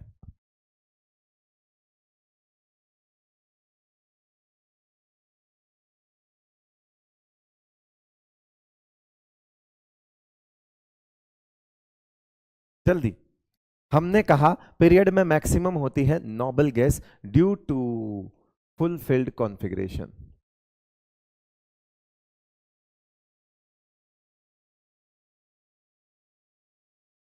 और आपको केमिकल बॉन्डिंग चैप्टर तो मैं और अलग तरीके से पढ़ाने वाला हूं।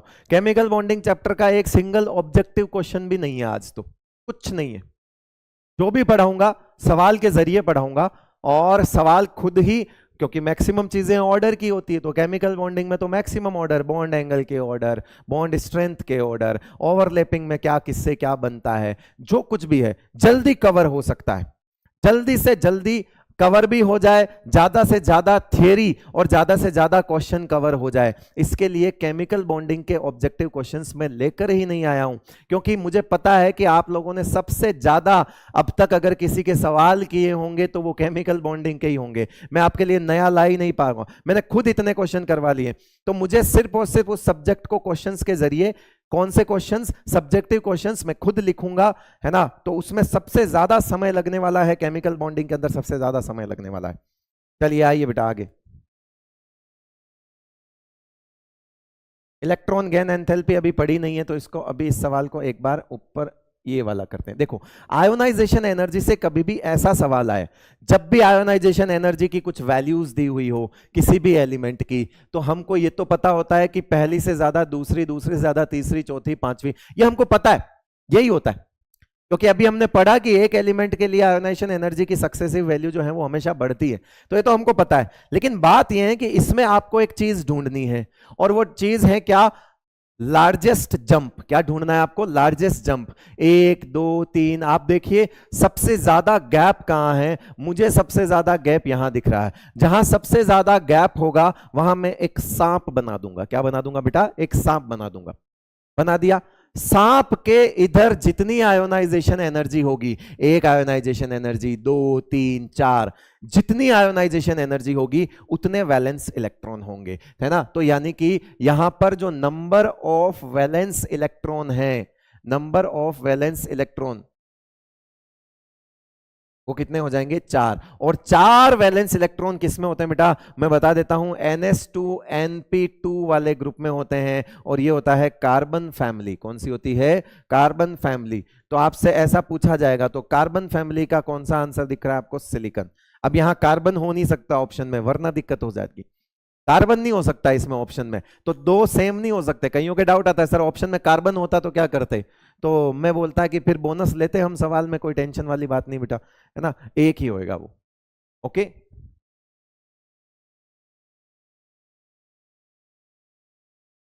देखो ऐसा सेम टू सेम सवाल है ऐसा वाला, ये देखो। अब इसने कुछ और पूछा है, successive ionisation energy of an element X are given below, है ना, कुछ वैल्यूज दी हुई हैं, हमको ढूंढना है लार्जेस्ट जंप। 165, 195, 556, 595। क्या यहां पे लार्जेस्ट जंप है? सांप बना दो। बना दिया। सांप के इधर कितनी आयोनाइजेशन एनर्जी? दो, तो वैलेंस इलेक्ट्रॉन भी दो। इसके वैलेंस इलेक्ट्रॉन चार हैं, काट दो। इसका वैलेंस इलेक्ट्रॉन एक है, काट दो। इसके वैलेंस इलेक्ट्रॉन चार हैं, काट दो। इसके वैलेंस इलेक्ट्रॉन दो हैं, यही है, यही है। मुजरिम, क्या बोले? मुजरिम, हाँ मुजरिम। लो मुजरिम, पकड़ लो इसको।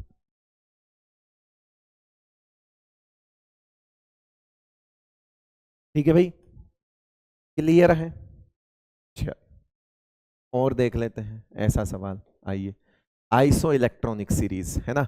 आइसो इलेक्ट्रॉनिक सीरीज क्या होती है?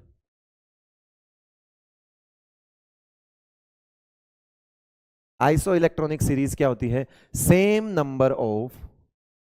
नंबर ऑफ इलेक्ट्रॉन्स जिसमें होते हैं उसको क्या बोलते हैं? Iso electronic series.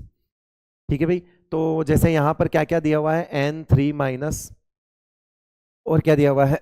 O2 minus, और क्या दिया हुआ है? F minus. चलो हम पूरा लिख लेते हैं, F माइनस इसमें नहीं दिया हुआ है, हम पूरा लिख लेते हैं। Na प्लस, कोई बात नहीं, Na प्लस, इसमें Mg2 प्लस, और एल्यूमिनियम 3 प्लस। अब जरा देखना, मैं यहां पे लिख रहा हूं नंबर ऑफ प्रोटॉन्स, इसमें कितने हैं? 7, 8, 9, 11, 12 एंड 13। प्रोटॉन मतलब एटॉमिक नंबर। मैं यहां लिख रहा हूं number of electrons, proton electron को खींचते हैं या इलेक्ट्रॉन्स प्रोटॉन को खींच के रखता है? कौन बताएगा? प्रोटॉन इलेक्ट्रॉन्स को खींच के रखते हैं। अब 7 + 3 10, 8 + 2 10, 9 और 1 10, 11 में से 1 गया तो 10, 12 में से 2 गए तो 10, 13 में से 3 गए तो 10। अब ऑब्वियसली अगर आइसो इलेक्ट्रॉनिक सीरीज है तो नंबर ऑफ इलेक्ट्रॉन्स तो सेम ही होंगे ना बेटा। तो यहां पर 7 लोगों ने 10 लोगों को खींचा हुआ है, यहां पर 8 लोगों ने 10 लोगों को खींच के रखा है, यहां 9 लोगों ने 10 को खींचा हुआ है, यहां 11 ने 10 को खींचा हुआ है, यहां 12 लोगों ने 10 लोगों को पकड़ के रखा है और यहां 13 लोगों ने 10 लोगों को पकड़ के रखा है। मुझे बताओ सबसे ज्यादा अट्रैक्शन कहां होगा इलेक्ट्रॉन्स पर? जहां प्रोटॉन 13 है और इलेक्ट्रॉन 10 है, राइट? तो इसका मतलब क्या हो गया, राइट? तो अब हम क्या कर सकते हैं, इधर से इधर जाने पर जेड इफेक्टिव इंक्रीज हो रहा है। जेड इफेक्टिव क्या हो रहा है? इंक्रीज, जिसकी वजह से साइज क्या हो रही है? डिक्रीज, और आयोनाइजेशन एनर्जी क्या हो रही है? ज्यादा। इलेक्ट्रॉन एफिनिटी क्या हो रही है? ज्यादा। ईएन क्या हो रही है? ज्यादा। आइसो इलेक्ट्रॉनिक का एक सवाल और आइसो इलेक्ट्रॉनिक का सारा मसला हल। आइसो इलेक्ट्रॉनिक कभी भी देखो तो लेफ्ट टू राइट, मतलब जो अगर मैं बोल दूं कि इसके अंदर भी, आइसो इलेक्ट्रॉनिक के अंदर भी क्या करना है? माइनस वाला सबसे बड़ा, प्लस वाला छोटा, जितना प्लस उतना छोटा। तो माइनस से प्लस की तरफ साइज कम होगी, आयोनाइजेशन एनर्जी बढ़ेगी, इलेक्ट्रॉन अफिनिटी बढ़ेगी, ईएन जो है इलेक्ट्रोनेगेटिविटी जो है वो बढ़ेगी। एक सवाल, सारी प्रॉपर्टी आयोनाइजेशन एनर्जी की सारी प्रॉपर्टी आइसो इलेक्ट्रॉनिक सीरीज की क्लियर। एक सवाल, सारी प्रॉपर्टी क्लियर। अब ये क्या कह रहा है देख लो, मैक्सिमम आयोनाइजेशन एनर्जी, इसके अंदर सबसे ज्यादा प्लस ये है, ये तो हो गया मैक्स। मिनिमम भी पूछ रहा है, जिसके पास सबसे माइनस, माइनस वाले की सबसे कम, माइनस वाले की सबसे कम, प्लस वाले की सबसे ज्यादा। आंसर हो गया 3 मेरे राजा। चल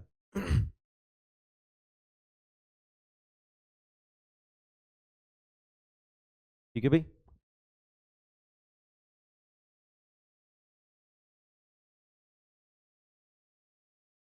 गुड। अगला सवाल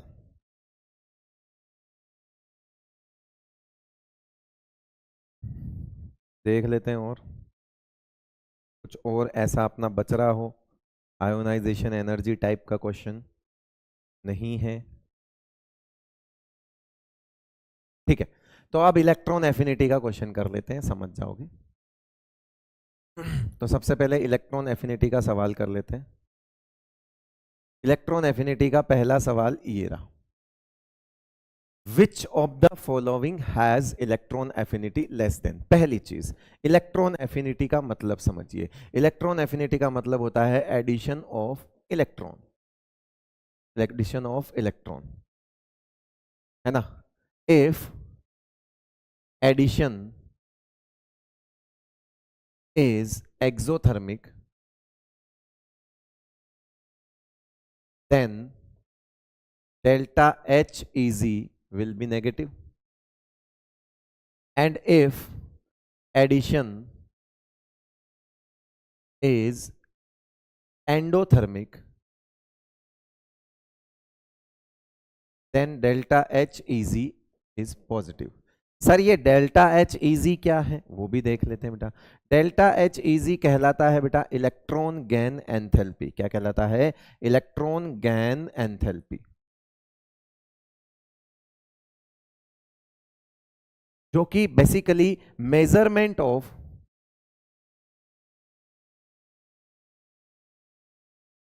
electron affinity in terms of, है ना? इलेक्ट्रॉन एफिनिटी ऐसे समझ लो, मेजरमेंट ऑफ इलेक्ट्रॉन एफिनिटी मतलब एक प्रॉपर्टी है। इलेक्ट्रॉन एफिनिटी क्या है? एक प्रॉपर्टी है, और उसी का मेजरमेंट इलेक्ट्रॉन्स इस उसी का measurement in terms of energy, in terms of enthalpy क्या कहलाता है? Electron gain enthalpy. Electron gain मतलब एडिशन, इलेक्ट्रॉन का एडिशन किया तो एनर्जी में क्या चेंज आया वही बताता है इलेक्ट्रॉन गेन एंथैल्पी। मैं बेसिक सा एग्जांपल हमेशा देता हूं। एक होता है ये बोलना कि वह तेज दौड़ता है, तेज दौड़ता है, धीरे दौड़ता है, ये उसकी प्रॉपर्टी है। तेज धीरे में आप मेजर नहीं कर रहे हो, लेकिन आप इसी बात को अगर ये बोलो कि वो 10 किलोमीटर प्रति घंटा की रफ्तार से दौड़ता है, तो आपने उस प्रॉपर्टी को मेजर कर लिया। यानी आपने जब 10 किलोमीटर प्रति घंटा बोला तो वो आपने इलेक्ट्रॉन गेन एंथैल्पी टाइप चीज ले ली। और आपने अगर बोला कि वो तेज दौड़ता है, तो इसका मतलब है आप इलेक्ट्रॉन एफिनिटी की बात कर रहे हो। तो इलेक्ट्रॉन एफिनिटी का मतलब होता है नियत, टेंडेंसी, इलेक्ट्रॉन खाने की टेंडेंसी। और अगर खा रहा है तो एनर्जी में कुछ चेंज आएगा। हम उसको अगर मेजर कर लें तो हमारे पास टर्म आ जाती है delta H easy, electron gain enthalpy, है ना, इलेक्ट्रॉन गेन एंथैल्पी। तो इसका मतलब हुआ कि जिसकी इलेक्ट्रॉन एफिनिटी ज्यादा होगी उसके इलेक्ट्रॉन खाने की नियत ज्यादा होगी, और जिसके इलेक्ट्रॉन खाने की नियत ज्यादा होगी तो ऑब्वियसली वो नए वाले इलेक्ट्रॉन पे अट्रैक्शन ज्यादा लगाएगा। और अगर नए वाले इलेक्ट्रॉन्स पे अट्रैक्शन ज्यादा लगाएगा तो फिर एनर्जी रिलीज होगी और वो एक्सोथर्मिक होगी। यानी मैं अगर ये लिख दूं कि अगर इलेक्ट्रॉन एफिनिटी ज्यादा है ना, यहां पे मैं लिख दूं इफ इलेक्ट्रॉन एफिनिटी ज्यादा इंक्रीज होगा तो यहां पर negative value of delta H easy increase होगी। ठीक है, जिसको किताबें कम कर देती। आप समझना मेरी बात को, मैंने यहां लिखा -50, मैंने यहां लिखा -100, मेरी दोनों बातों को समझना। नेगेटिव वैल्यू को इंक्रीज कर रहा हूं मैं, नेगेटिव वैल्यू के साथ देखूंगा तो -50 से बड़ा, माइनस कौन सा बड़ा है तो -100 बड़ा है, माइनस के साथ नेगेटिव वैल्यू इंक्रीज होगी बेटा, एक्सोथर्मिक है, नेगेटिव वैल्यू इंक्रीज होगी। ठीक है, लेकिन बात आपको भी पता है कि मैथ्स ये बोलती है कि -50 से छोटी वैल्यू -100 होती है, -50 से छोटी वैल्यू -100 होती है। तो किताबें क्या करती है, कंफ्यूज करती है, कहती है कि इलेक्ट्रॉन एफिनिटी ज्यादा होने पर डेल्टा एच इजी घट जाता है। वो जब बोल रहे हैं तो डेफिनेटली वो इस साइन के मतलब मैथमेटिकली इस साइन को कंसीडर कर रहे हैं कि -100 तो छोटी वैल्यू है, इसका मतलब डिक्रीज हुआ। मैं विद नेगेटिव साइन कंसीडर कर रहा हूं, विद नेगेटिव साइन, मोर एक्सो। और अगर इलेक्ट्रॉन एफिनिटी कम होगी तो बुलाने की नियत कम, तो वहां पर चांस है positive value of delta H easy increase होगी और लेस नेगेटिव होगा। ये चीज होती। ठीक है भाई, ठीक है भाई, ठीक है। तो अब आपको कुछ बातें बताता हूं, वो बातें जरूरी हैं। अब पहली चीज तो आपको समझ आ गई कि किसके electron which of the following has electron affinity less than 0। अच्छा, ये और बड़ा इंटरेस्टिंग सवाल लिखा हुआ है, इलेक्ट्रॉन एफिनिटी का लेस देन 0। आप समझो, ईए का कम होना और लेस देन 0 होना। तो मैंने कहा ईए अगर कम होगी तो इसकी वैल्यू पॉजिटिव होगी। देखो इन्होंने भी ब्रैकेट में लिखा है, समझदार ही हैं, इन्होंने लिखा है कि इलेक्ट्रॉन एफिनिटी कम मतलब पॉजिटिव। पॉजिटिव बोले तो एंडोथर्मिक, यानी कि किसमें इलेक्ट्रॉन डालने पर एनर्जी रिलीज नहीं होगी, उल्टा एब्जॉर्ब हो जाएगी। तो अभी हम आगे एक स्लाइड आगे बताएंगे कि एनायन में इलेक्ट्रॉन ऐड करने पर हमेशा एंडोथर्मिक एडिशन होता है। दैट मींस आंसर हो गया 3। सर चौथा क्यों नहीं हुआ? बेटा जो प्लस हैं, जिसको भूख लगी है उसमें तुम एडिशन करने जाओगे, पॉजिटिव में हमेशा एडिशन जो है वो एक्सोथर्मिक ही होगा। तो अगली स्लाइड पे मैं आपके काम की कुछ बातें लिख देता हूं, वो काम की बातें क्या है वो सुन लो। एडिशन है ना, एडिशन इन ऑल न्यूट्रल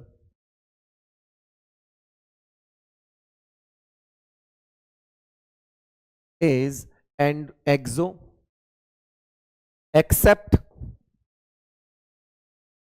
सारे न्यूट्रल में आप ऐड करोगे तो वो एक्सो ही होगा, except nitrogen, beryllium, magnesium and inert gases. ठीक है भाई, इनके लिए क्या होगा, एंडो होगा। इनके न्यूट्रल में क्या होगा, एंडो होगा। फिर पहला पॉइंट क्लियर, सारे न्यूट्रल में एक्सो होगा उन 4 को छोड़ के। ठीक है, उसके बाद एडिशन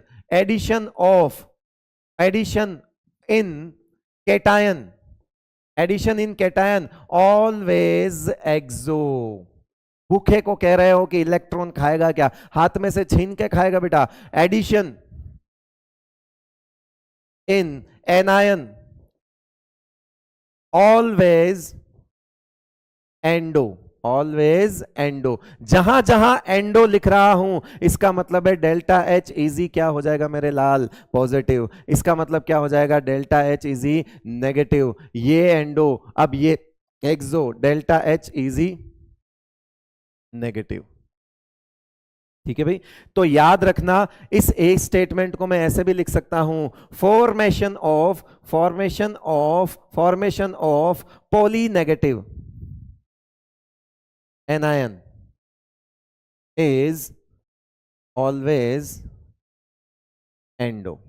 दैट मीन्स अगर आपके पास O2 माइनस में एक इलेक्ट्रॉन ऐड करके O2 माइनस बोला है तो इसको आंख बंद करके एंडो। किसी के सिर पर 2 माइनस देख लो, किसी के सिर पर 2 माइनस देख लो तो इसका मतलब है वो एंडो ही होगा। S में 2 इलेक्ट्रॉन ऐड करके अगर वो डायरेक्ट S2 माइनस लिख रहा है तो आप आंख बंद करके एंडो लिख दीजिए, कोई दिक्कत वाली बात नहीं।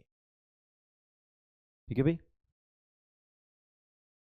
सर थोड़ा तेज पढ़ाओ, है ना, इतना धीरे मत पढ़ाओ, मजा ही नहीं आ रहा। अभी मैं उड़ाना शुरू कर दूंगा। ठीक है भाई, और स्पैमिंग तो मत ही करो, तुम्हारे लिए बेहतर है। सवाल करो, देखो electron addition would be easier in, सबसे ज्यादा आसान इलेक्ट्रॉन कहां होगा, सबसे ज्यादा इलेक्ट्रॉन आसान कहां होगा, देना बताओ भाई आंसर। देखो जिसको भूख लगी है ना, जिसको भूख लगी है वो जल्दी खाएगा, इसीलिए ये लो। तो आपसे पूछा जाए कि, आपसे पूछा जाए कि O, है ना, O+O2+, ठीक है, इधर से O माइनस, है ना, O2 माइनस, तो इधर से इधर जाने पर वही सेम चीज, वही सेम चीज क्या होगा, इधर से इधर जाने पर इलेक्ट्रॉन एफिनिटी क्या होगी, बढ़ेगी। इलेक्ट्रॉन एफिनिटी, इलेक्ट्रॉन को खाने की चाहत, इलेक्ट्रॉन एफिनिटी तो बढ़ जाएगी बेटा। जल्दी बताओ, कौन बताएगा रे। हाँ, जो 2 सवाल पूछे जाते हैं इलेक्ट्रॉन एफिनिटी में, ऑर्डर के नाम पे वो लिख देता हूं मैं, इलेक्ट्रॉन एफिनिटी इंपॉर्टेंट ऑर्डर्स, वो 2 ही हैं, CL, F, Br, I। ठीक है, रीजन देखो बेटा, कुछ चीजों के रीजन आज तो नहीं बता सकता, है ना, बाकी तो जो पढ़े हुए हैं मुझसे उनको पता है सारे रीजन हैं। ये समय ऐसा है कि काम काम की चीज पढ़ेंगे बेटा। और sulphur, selenium, tellurium, even that polonium भी ले लोगे, उसके बाद ऑक्सीजन आएगा, बट उतना नहीं जाना है आपको, इतना ही लिख दो। ठीक है भाई, तो आपको ये ध्यान रखना है। और एक चीज बता दूं, maximum EA in a periodic table इसकी होती है Cl की, इसकी होगी क्लोरीन की, मैक्सिमम क्लोरीन की। देखो पहली चीज कह रहा है रिलीज, मेरे को तो यहां पे 2 माइनस दिखे, बात खत्म, काट दूं। मैं प्लस से माइनस, ये तो आयोनाइजेशन एनर्जी, इलेक्ट्रॉन निकाल रहा है, बात खत्म, काट दूं। अब देखो एक है फ्लोरीन की इलेक्ट्रॉन एफिनिटी, एक है क्लोरीन की इलेक्ट्रॉन एफिनिटी, आंसर हो गया तीसरा। जय हिंद जय भारत, चलिए।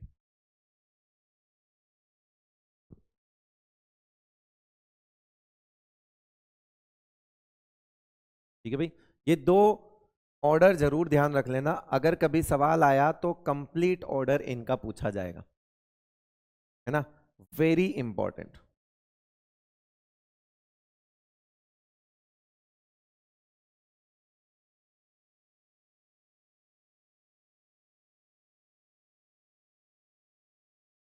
ठीक है भाई, और क्या पढ़ना चाहोगे। ये देखो, अब इसको देखना, आप इसको इस सवाल को समझना, बताइए बताइए, इस सवाल को समझो। कह रहा है सेकंड इलेक्ट्रॉन एफिनिटी, मतलब दूसरा इलेक्ट्रॉन ऐड कर रहे हो। अब दूसरा इलेक्ट्रॉन किसी न्यूट्रल में करोगे, ठीक है, लेकिन ऑफ एन एलिमेंट कह रहा है तो ऑब्वियसली ये न्यूट्रल की बात कर रहा है। तो ये ऐसे कह रहा है कि M से M माइनस, फिर M माइनस से एक इलेक्ट्रॉन और ऐड किया तो M2 माइनस, ओ तो ये तो ऑलवेज एंड होगा, हमको पता है। आंसर क्या लिखोगे, 4, ले लो। दूसरा इलेक्ट्रॉन जाएगा तो 4 ही होगा, वो न्यूट्रल की बात कर रहा है।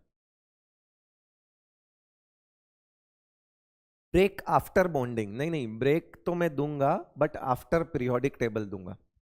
बॉन्डिंग के बाद ब्रेक तो बहुत लंबा हो जाएगा बेटा, थोड़ा दूंगा, अभी 10 मिनट का दूंगा। पीरियोडिक टेबल के बाद 10 मिनट का ब्रेक होगा, के बाद बॉन्डिंग शुरू होगी।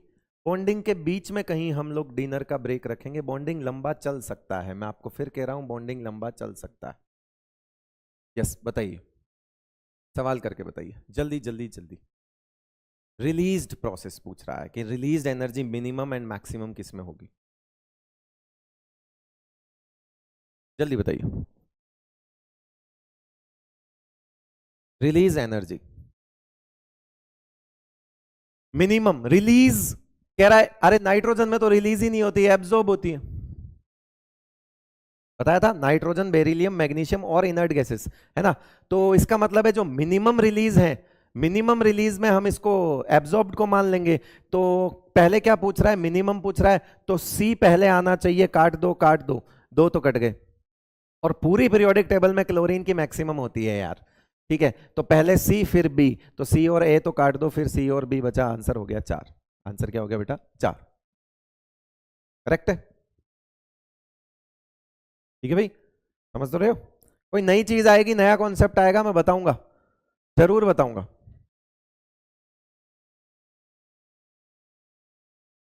अब ये सवाल देखो, अब ये सवाल देखो, पहला वाला क्या है, पहला वाला है आइसो इलेक्ट्रॉनिक।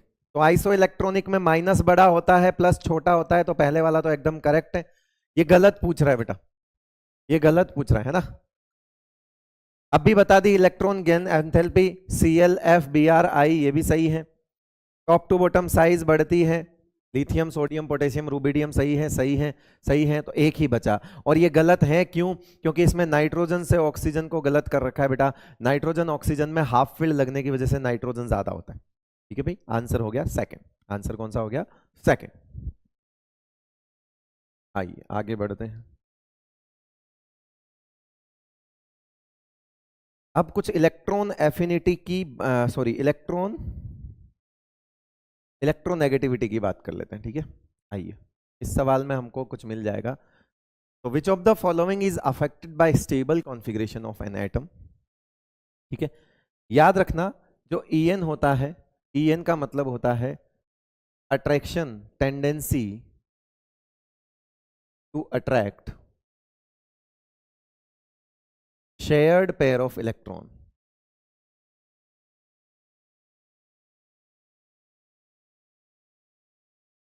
ठीक है। शेयर्ड पेयर ऑफ इलेक्ट्रॉन्स पे अट्रैक्शन, यानी ए यहां पर बी, ये इलेक्ट्रॉन्स हैं, इनको इस तरफ खींचना, यानी कि इलेक्ट्रॉन्स को जो अपनी तरफ खींचेगा वो माइनस चार्ज खाएगा पार्शियल, और जो नहीं खींचेगा उधर से कम हो जाएंगे तो पार्शियल पॉजिटिव हो जाएगा। ये कब होगा, if En of A is greater than En of B. ऐसा कब होगा, जब ए की En ज्यादा होगी, तो इलेक्ट्रॉन्स को, जो शेयर्ड पेयर ऑफ इलेक्ट्रॉन्स है, उसको खींचेगा। तो इसके लिए एक चीज जो मैं अभी लिख देता हूं कि En जो है वो कॉन्फ़िगरेशन पे डिपेंड नहीं करता।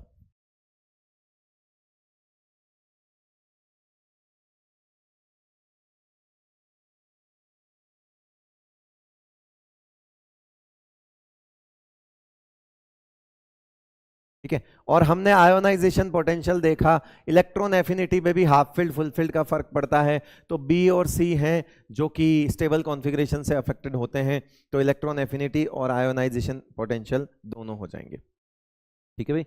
ये मैं बता देता हूं, इसकी वजह से ये इलेक्ट्रॉन एफिनिटी का थोड़ा सा बेसिक आइडिया दे दिया, क्योंकि आगे सवाल इलेक्ट्रॉन एफिनिटी के आने वाले हैं।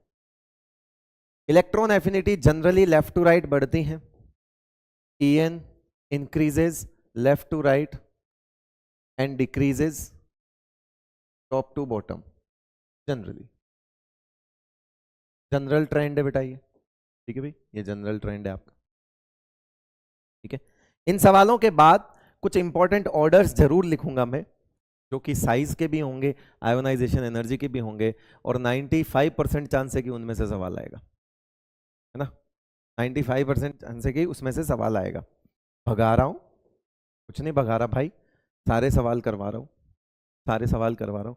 En left to right increase होता है, और ये डिक्रीज होता है top to bottom, general trend ये कहता है, ठीक है भाई।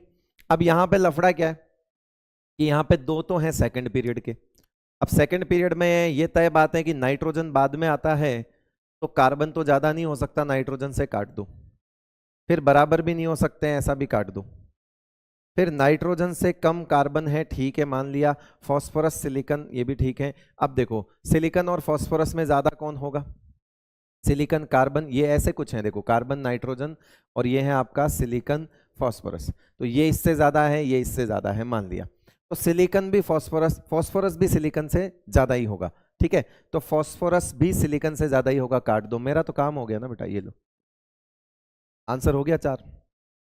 जरूरी थोड़ी होता है कि हमेशा सवाल में कोई कॉन्सेप्ट लगे, दिमाग भी लग सकता है, कॉमन सेंस भी लग सकता है, सिर्फ छोटी सी बात से आपका ये सवाल हो रहा है।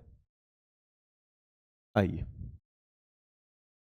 एम्फोटेरिक ऑक्साइड्स के एम्फोटेरिक ट्रिक लिख देता हूं, जब भी आपको है ना जरूरत पड़ेगी आप इस ट्रिक का इस्तेमाल पूरे इनऑर्गेनिक में कर सकते हो।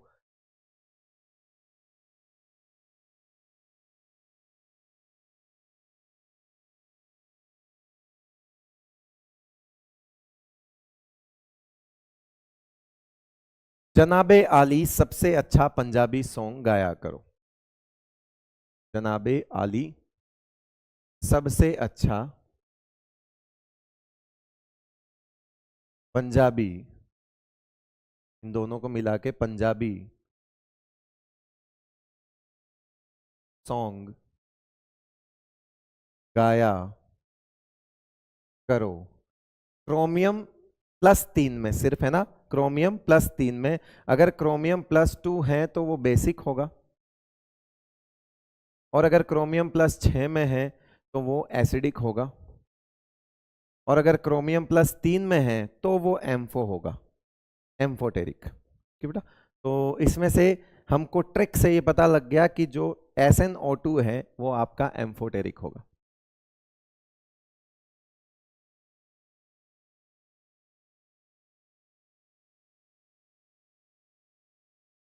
चलिए,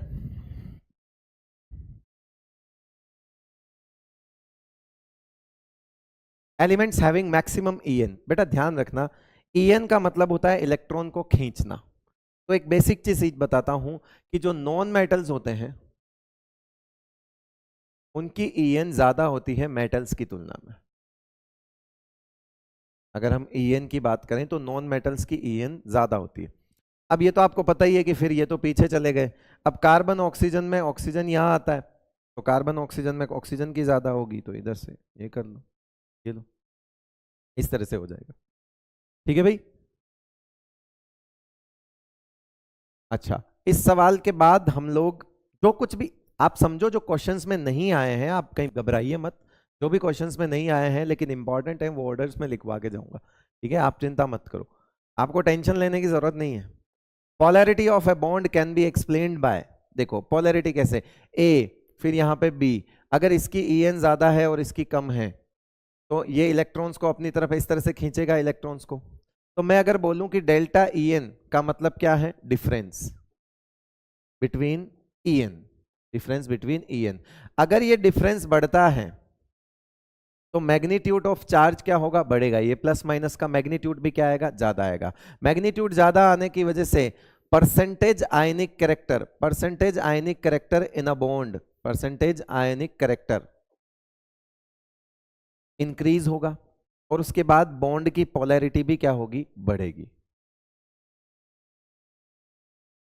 तो किसी बॉन्ड को ऐसे देखना हो कि बॉन्ड पोलर है या नॉन पोलर है, पोलर का मतलब होता है बेटा दोनों तरफ एक जैसा नहीं होता, पोलैरिटी डेवलप हो जाना, ये देखो माइनस आ गया प्लस आ गया, इस वाले हिस्से को हमेशा प्लस का इंतजार रहेगा और उस वाले सिरे को हमेशा माइनस का इंतजार रहेगा, चार्ज आने पर अनस्टेबल हो जाते हैं, मतलब ये बॉन्ड जो है ना ये बॉन्ड रिएक्टिव हो गया, पोलर बॉन्ड्स रिएक्टिव होते हैं, क्यों होते हैं, क्योंकि इसके दिमाग में प्लस घूमता है और उसके दिमाग में माइनस घूमता है, तो जब अगले के दिमाग में प्लस माइनस घूमेगा तो फिर वो टूटने की टेंडेंसी क्या रखता है, ज्यादा रखता है, रिएक्टिव हो जाते हैं, ये रिएक्टिव होते हैं।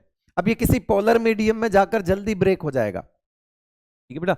तो बताओ कि पोलैरिटी हमने किसके बेसिस पर एक्सप्लेन करी, तो आंसर है हमने इलेक्ट्रोनेगेटिविटी से एक पोलैरिटी को हम एक्सप्लेन करते हैं, इलेक्ट्रोनेगेटिविटी से हम क्या करते हैं, पोलैरिटी को एक्सप्लेन करते हैं, क्लियर है भाई। इस सवाल को बताओ, atoms of which of the following group loose electron most easily, है ना। तो मैं बता देता हूं, मेटल्स जो होते हैं ना, मेटल्स वो होते हैं, उनकी आयोनाइजेशन एनर्जी लो होती है और वो क्या होते हैं, इलेक्ट्रोपॉजिटिव। और इसीलिए in metals reactivity increases down the group. Group में नीचे आने पर मेटल्स की रिएक्टिविटी बढ़ती है, जबकि यही बात मैं नॉन मेटल्स के लिए लिखता हूं। नॉन मेटल्स का काम होता है, इनकी ईएन क्या होती है, इलेक्ट्रोनेगेटिविटी क्या होती है, हाई। तो ये इलेक्ट्रोनेगेटिव हो गए,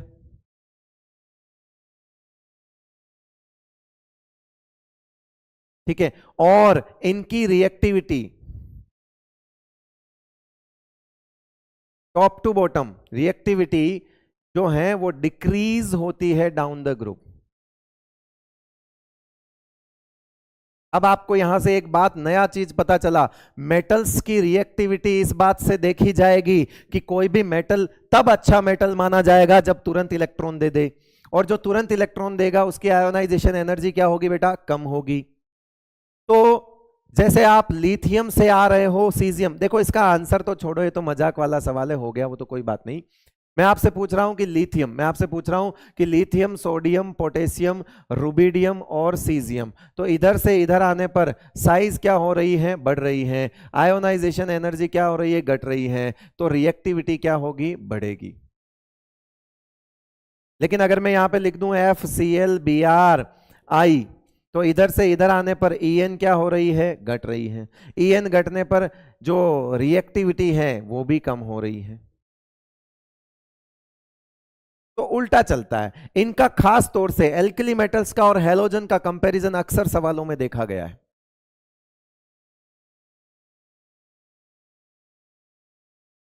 ठीक है भाई, okay. That's why caesium, rubidium and potassium, in fact ये तीनों जो हैं वो फोटो इलेक्ट्रिक सेल्स में यूज किए जा सकते हैं। जो ज्यादातर यूज होता है वो सीजियम होता है, क्योंकि इनकी आयोनाइजेशन एनर्जी, लास्ट 3 की आयोनाइजेशन एनर्जी बहुत कम होती है ना। मैक्सिमम फोटो इलेक्ट्रिक इफेक्ट किस में होगा, तो सीजियम में होगा। आपसे पूछा जाए कि maximum photo electric effect, photo electric effect का मतलब क्या है, सूरज की रोशनी से इलेक्ट्रॉन दे दे, अरे तो जिसकी आयोनाइजेशन एनर्जी कम होगी वही तो सनलाइट में इलेक्ट्रॉन देगा। तो फोटो इलेक्ट्रिक सेल्स में सीजियम का मैक्सिमम यूज होता है, क्योंकि उसकी आयोनाइजेशन एनर्जी सबसे कम होती है बेटा, वो जल्दी इलेक्ट्रॉन दे देगा।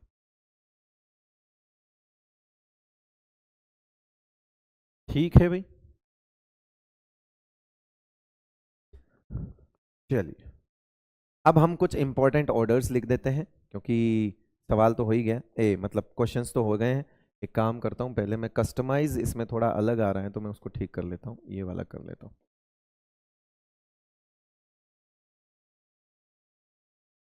यस, तो कुछ इंपॉर्टेंट ऑर्डर्स हम देखेंगे, साइज के, आयोनाइजेशन एनर्जी के, some important orders of size, ठीक है। तो सबसे पहले अगर बात करें हम एस ब्लॉक में, तो top to bottom size increase, ठीक है भाई, खत्म। पी ब्लॉक में अगर हम बात करें तो group 14 to 18 size increase, top to bottom, ठीक है भाई।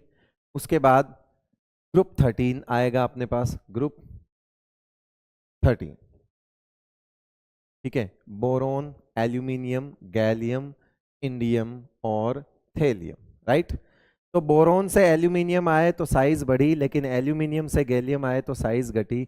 रीजन है, रीजन है, रीजन है 3D इलेक्ट्रॉन्स इन गैलियम, तो क्या होगा, सिग्मा पुअर हो जाएगा और जेड इफेक्टिव क्या हो जाएगा, ज्यादा, और उसकी वजह से क्या लग जाएगा, ट्रांजिशन कॉन्ट्रैक्शन, ठीक है। बाकी वापस से इंक्रीज कर दो, ठीक है भाई। ये बात हो गई आपकी साइज में। डी ब्लॉक की साइज देख लेते हैं, आइए। D block D block, top to bottom की बात कर रहा हूं मैं, top to bottom, top to bottom की अगर मैं बात करूं तो third group, third group, third group में अगर मैं बात करूं तो स्कैंडियम से बड़ा यट्रियम से बड़ा लेंथेनम होता है। लेकिन अगर मैं बात करूं फोर्थ ग्रुप से, फोर्थ से ट्वेल्थ ग्रुप तक अगर मैं बात करूं तो 3D सीरीज से बड़ा 4D सीरीज है, बट ये आपस में क्या हो जाएंगे, बराबर हैं। रीजन फिर से बता रहा हूं, 5D सीरीज में F इलेक्ट्रॉन्स है ना, due to 4F electrons, due to 4F electrons sigma कम, जेड इफेक्टिव ज्यादा है ना, लेंथेनोइड कॉन्ट्रैक्शन, तो ये छोटा हुआ और छोटा होके इसके बराबर हो गया। तो आपसे पूछा जाए कि बताओ टाइटेनियम, जिरकोनियम एंड हाफनियम में, तो टाइटेनियम से जिरकोनियम ज्यादा और ये वाला मिनिमम, ऐसे लगभग सिमिलर कर दीजिए। तो केवल ऐसा है जिसमें आपको दिक्कत नहीं आएगी, थर्ड ग्रुप में लेंथेनोइड कॉन्ट्रैक्शन एप्लीकेबल नहीं है, बाकी इनमें लेंथेनोइड कॉन्ट्रैक्शन लगेगा फोर्थ ग्रुप से ट्वेल्थ ग्रुप तक, टाइटेनियम से लेके जिंक तक। ओके फिर एफ ब्लॉक की मैं बता चुका हूं, एफ ब्लॉक की साइज मैं बता चुका हूं, तो इसलिए नहीं बताऊंगा।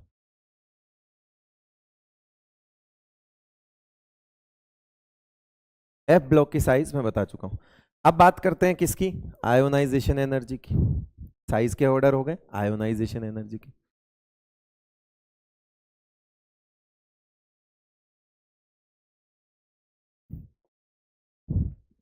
एस ब्लॉक, आपकी ब्लॉक केमिस्ट्री कवर हो रही है बेसिकली, है ना। एस ब्लॉक में टॉप टू बॉटम साइज बढ़ता है तो आयोनाइजेशन एनर्जी क्या होगी, कम। अच्छा, आइसो इलेक्ट्रॉनिक के ऑर्डर्स में लिखवा चुका हूं, एक ही सवाल में सारे आइसो इलेक्ट्रॉनिक के सारी चीजें बता दी थी मैंने, है ना, तो वो मैं करवा चुका हूं। तो यहां से अगर बात करें एस ब्लॉक में तो top to bottom ionisation energy क्या होगी, घटेगी। P block, P block, P block की अगर बात करें तो लेफ्ट टू राइट तो हम लिख चुके हैं सेकंड पीरियड का, उसी तरह से सेम टू सेम आप थर्ड पीरियड का भी लिख सकते हो।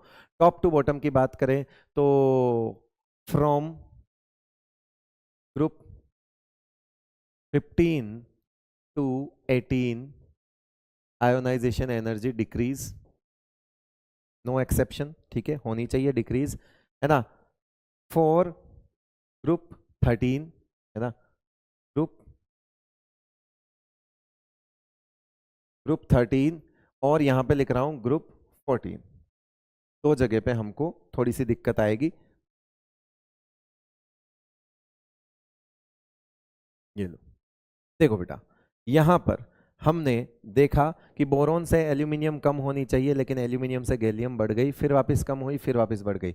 यहां लगता है लेंथेनोइड कॉन्ट्रैक्शन और यहां लगता है ट्रांजिशन कॉन्ट्रैक्शन। इसका फाइनल ऑर्डर अगर लिखना हो, इसका फाइनल ऑर्डर लिखना हो, कैसे लिखोगे, फाइनल ऑर्डर, फाइनल ऑर्डर। अगर ये ऐसे ही दिया आता है तो कोई दिक्कत वाली बात नहीं, फाइनल ऑर्डर लिखना हो तो ऐसे लिख देना,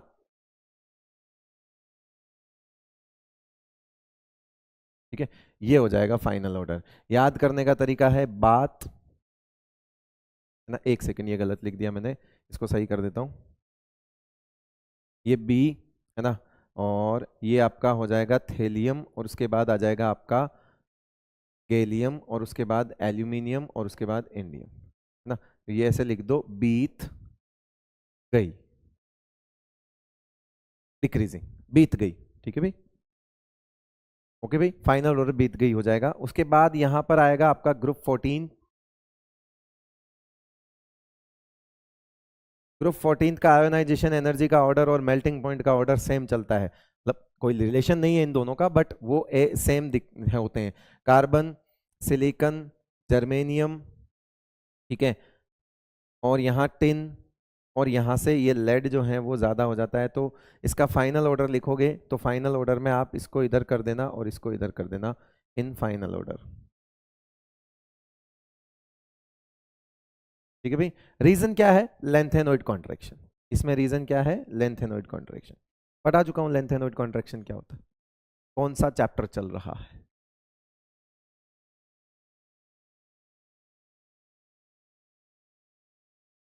ठीक है भाई, ठीक है।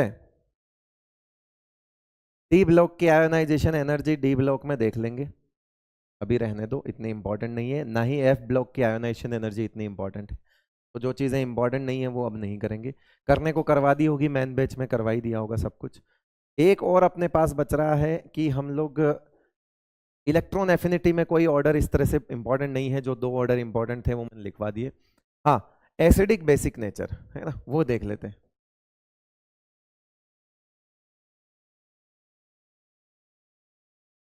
ऑफ ऑक्साइड्स या फिर हाइड्रोक्साइड सेम चलता है, तो ये डिपेंड करते हैं किस पे, ईएन पे।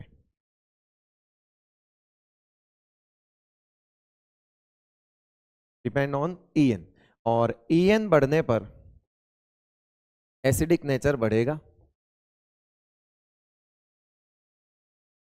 और ईएन घटने पर बेसिक नेचर बढ़ेगा। ठीक है भाई, और हमको पता है कि लेफ्ट टू राइट जो है वो ईएन बढ़ती है, तो एसिडिक बढ़ेगा और बेसिक घटेगा, और टॉप टू बॉटम ईएन कम होती है तो बेसिक बढ़ेगा और एसिडिक कम हो जाएगा। ठीक है भाई, ईएन और बता देता हूं, EN is directly proportional to oxidation state. ठीक है, EN is directly proportional to Z effective. ठीक है, EN is directly proportional, EN is inversely proportional to size. ठीक है भाई, ये कुछ बातें देख लो, ये लो।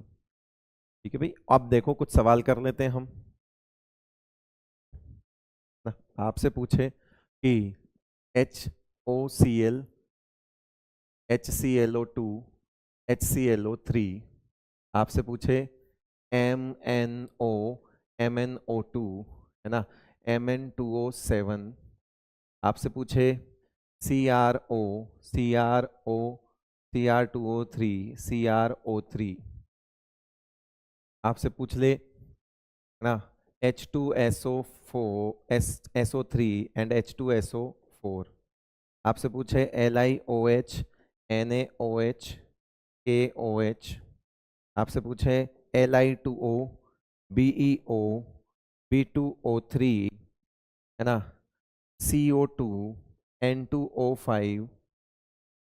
ठीक है, आपसे पूछ ले SiO2, P4O10, Cl2O7। ठीक है भाई, इतना काफी है मेरे ख्याल से, इससे समझ जाओगे कैसे करते हैं।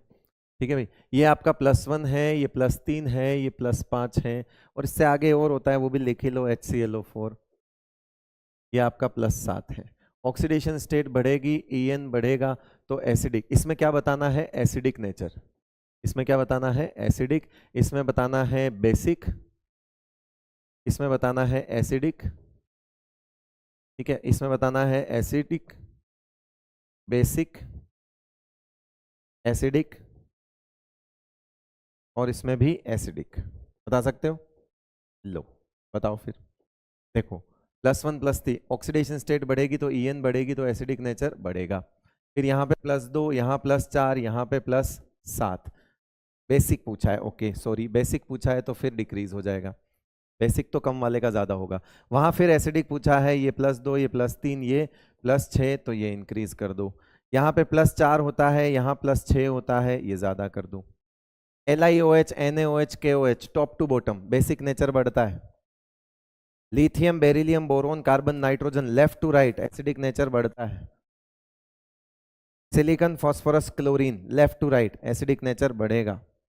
पीरियोडिक टेबल कंप्लीट है बेटा। ठीक है, अगर कुछ छोटी मोटी चीजें रह जा रही हैं तो वो आपके पास ऑब्वियसली, इतना तो समझता हूं कि आप पूरे साल इस एक लेक्चर के भरोसे तो नहीं बैठे थे, राइट, तो नोट्स तो होंगे।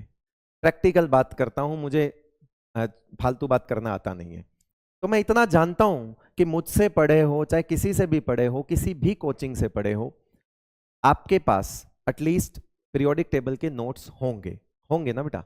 आपने तैयारी करी है साल भर, आप अकेले इस एक लेक्चर के भरोसे तो नीट देने नहीं जाओगे। ऐसा तो है नहीं कि आज ही आपने शुरू किया और आज ही आप है ना तैयारी करोगे, ऐसा तो नहीं होगा। तो नोट्स होंगे, तो जो कुछ छोटी मोटी बातें हैं, प्रॉपर सीक्वेंस हैं, वो नोट्स हैं। ये रिवीजन है। आई होप मैंने आपको मोर देन 90% गो थ्रू करवा दिया है आपके चैप्टर से, है ना, मोर देन 90%। 90% से ज्यादा मैंने आपके चैप्टर की बातें कर ली है ना, राइट। ठीक है, तो ऐसे ही होता है बेटा, ये रिवीजन है। एकदम आपको थोड़ा सा ऐसा कॉन्फिडेंस आएगा कि हाँ यार ये सब चीजें पड़ी हुई, अरे यस, आपके नोट्स आपके सामने हैं, फटाफट फटाफट।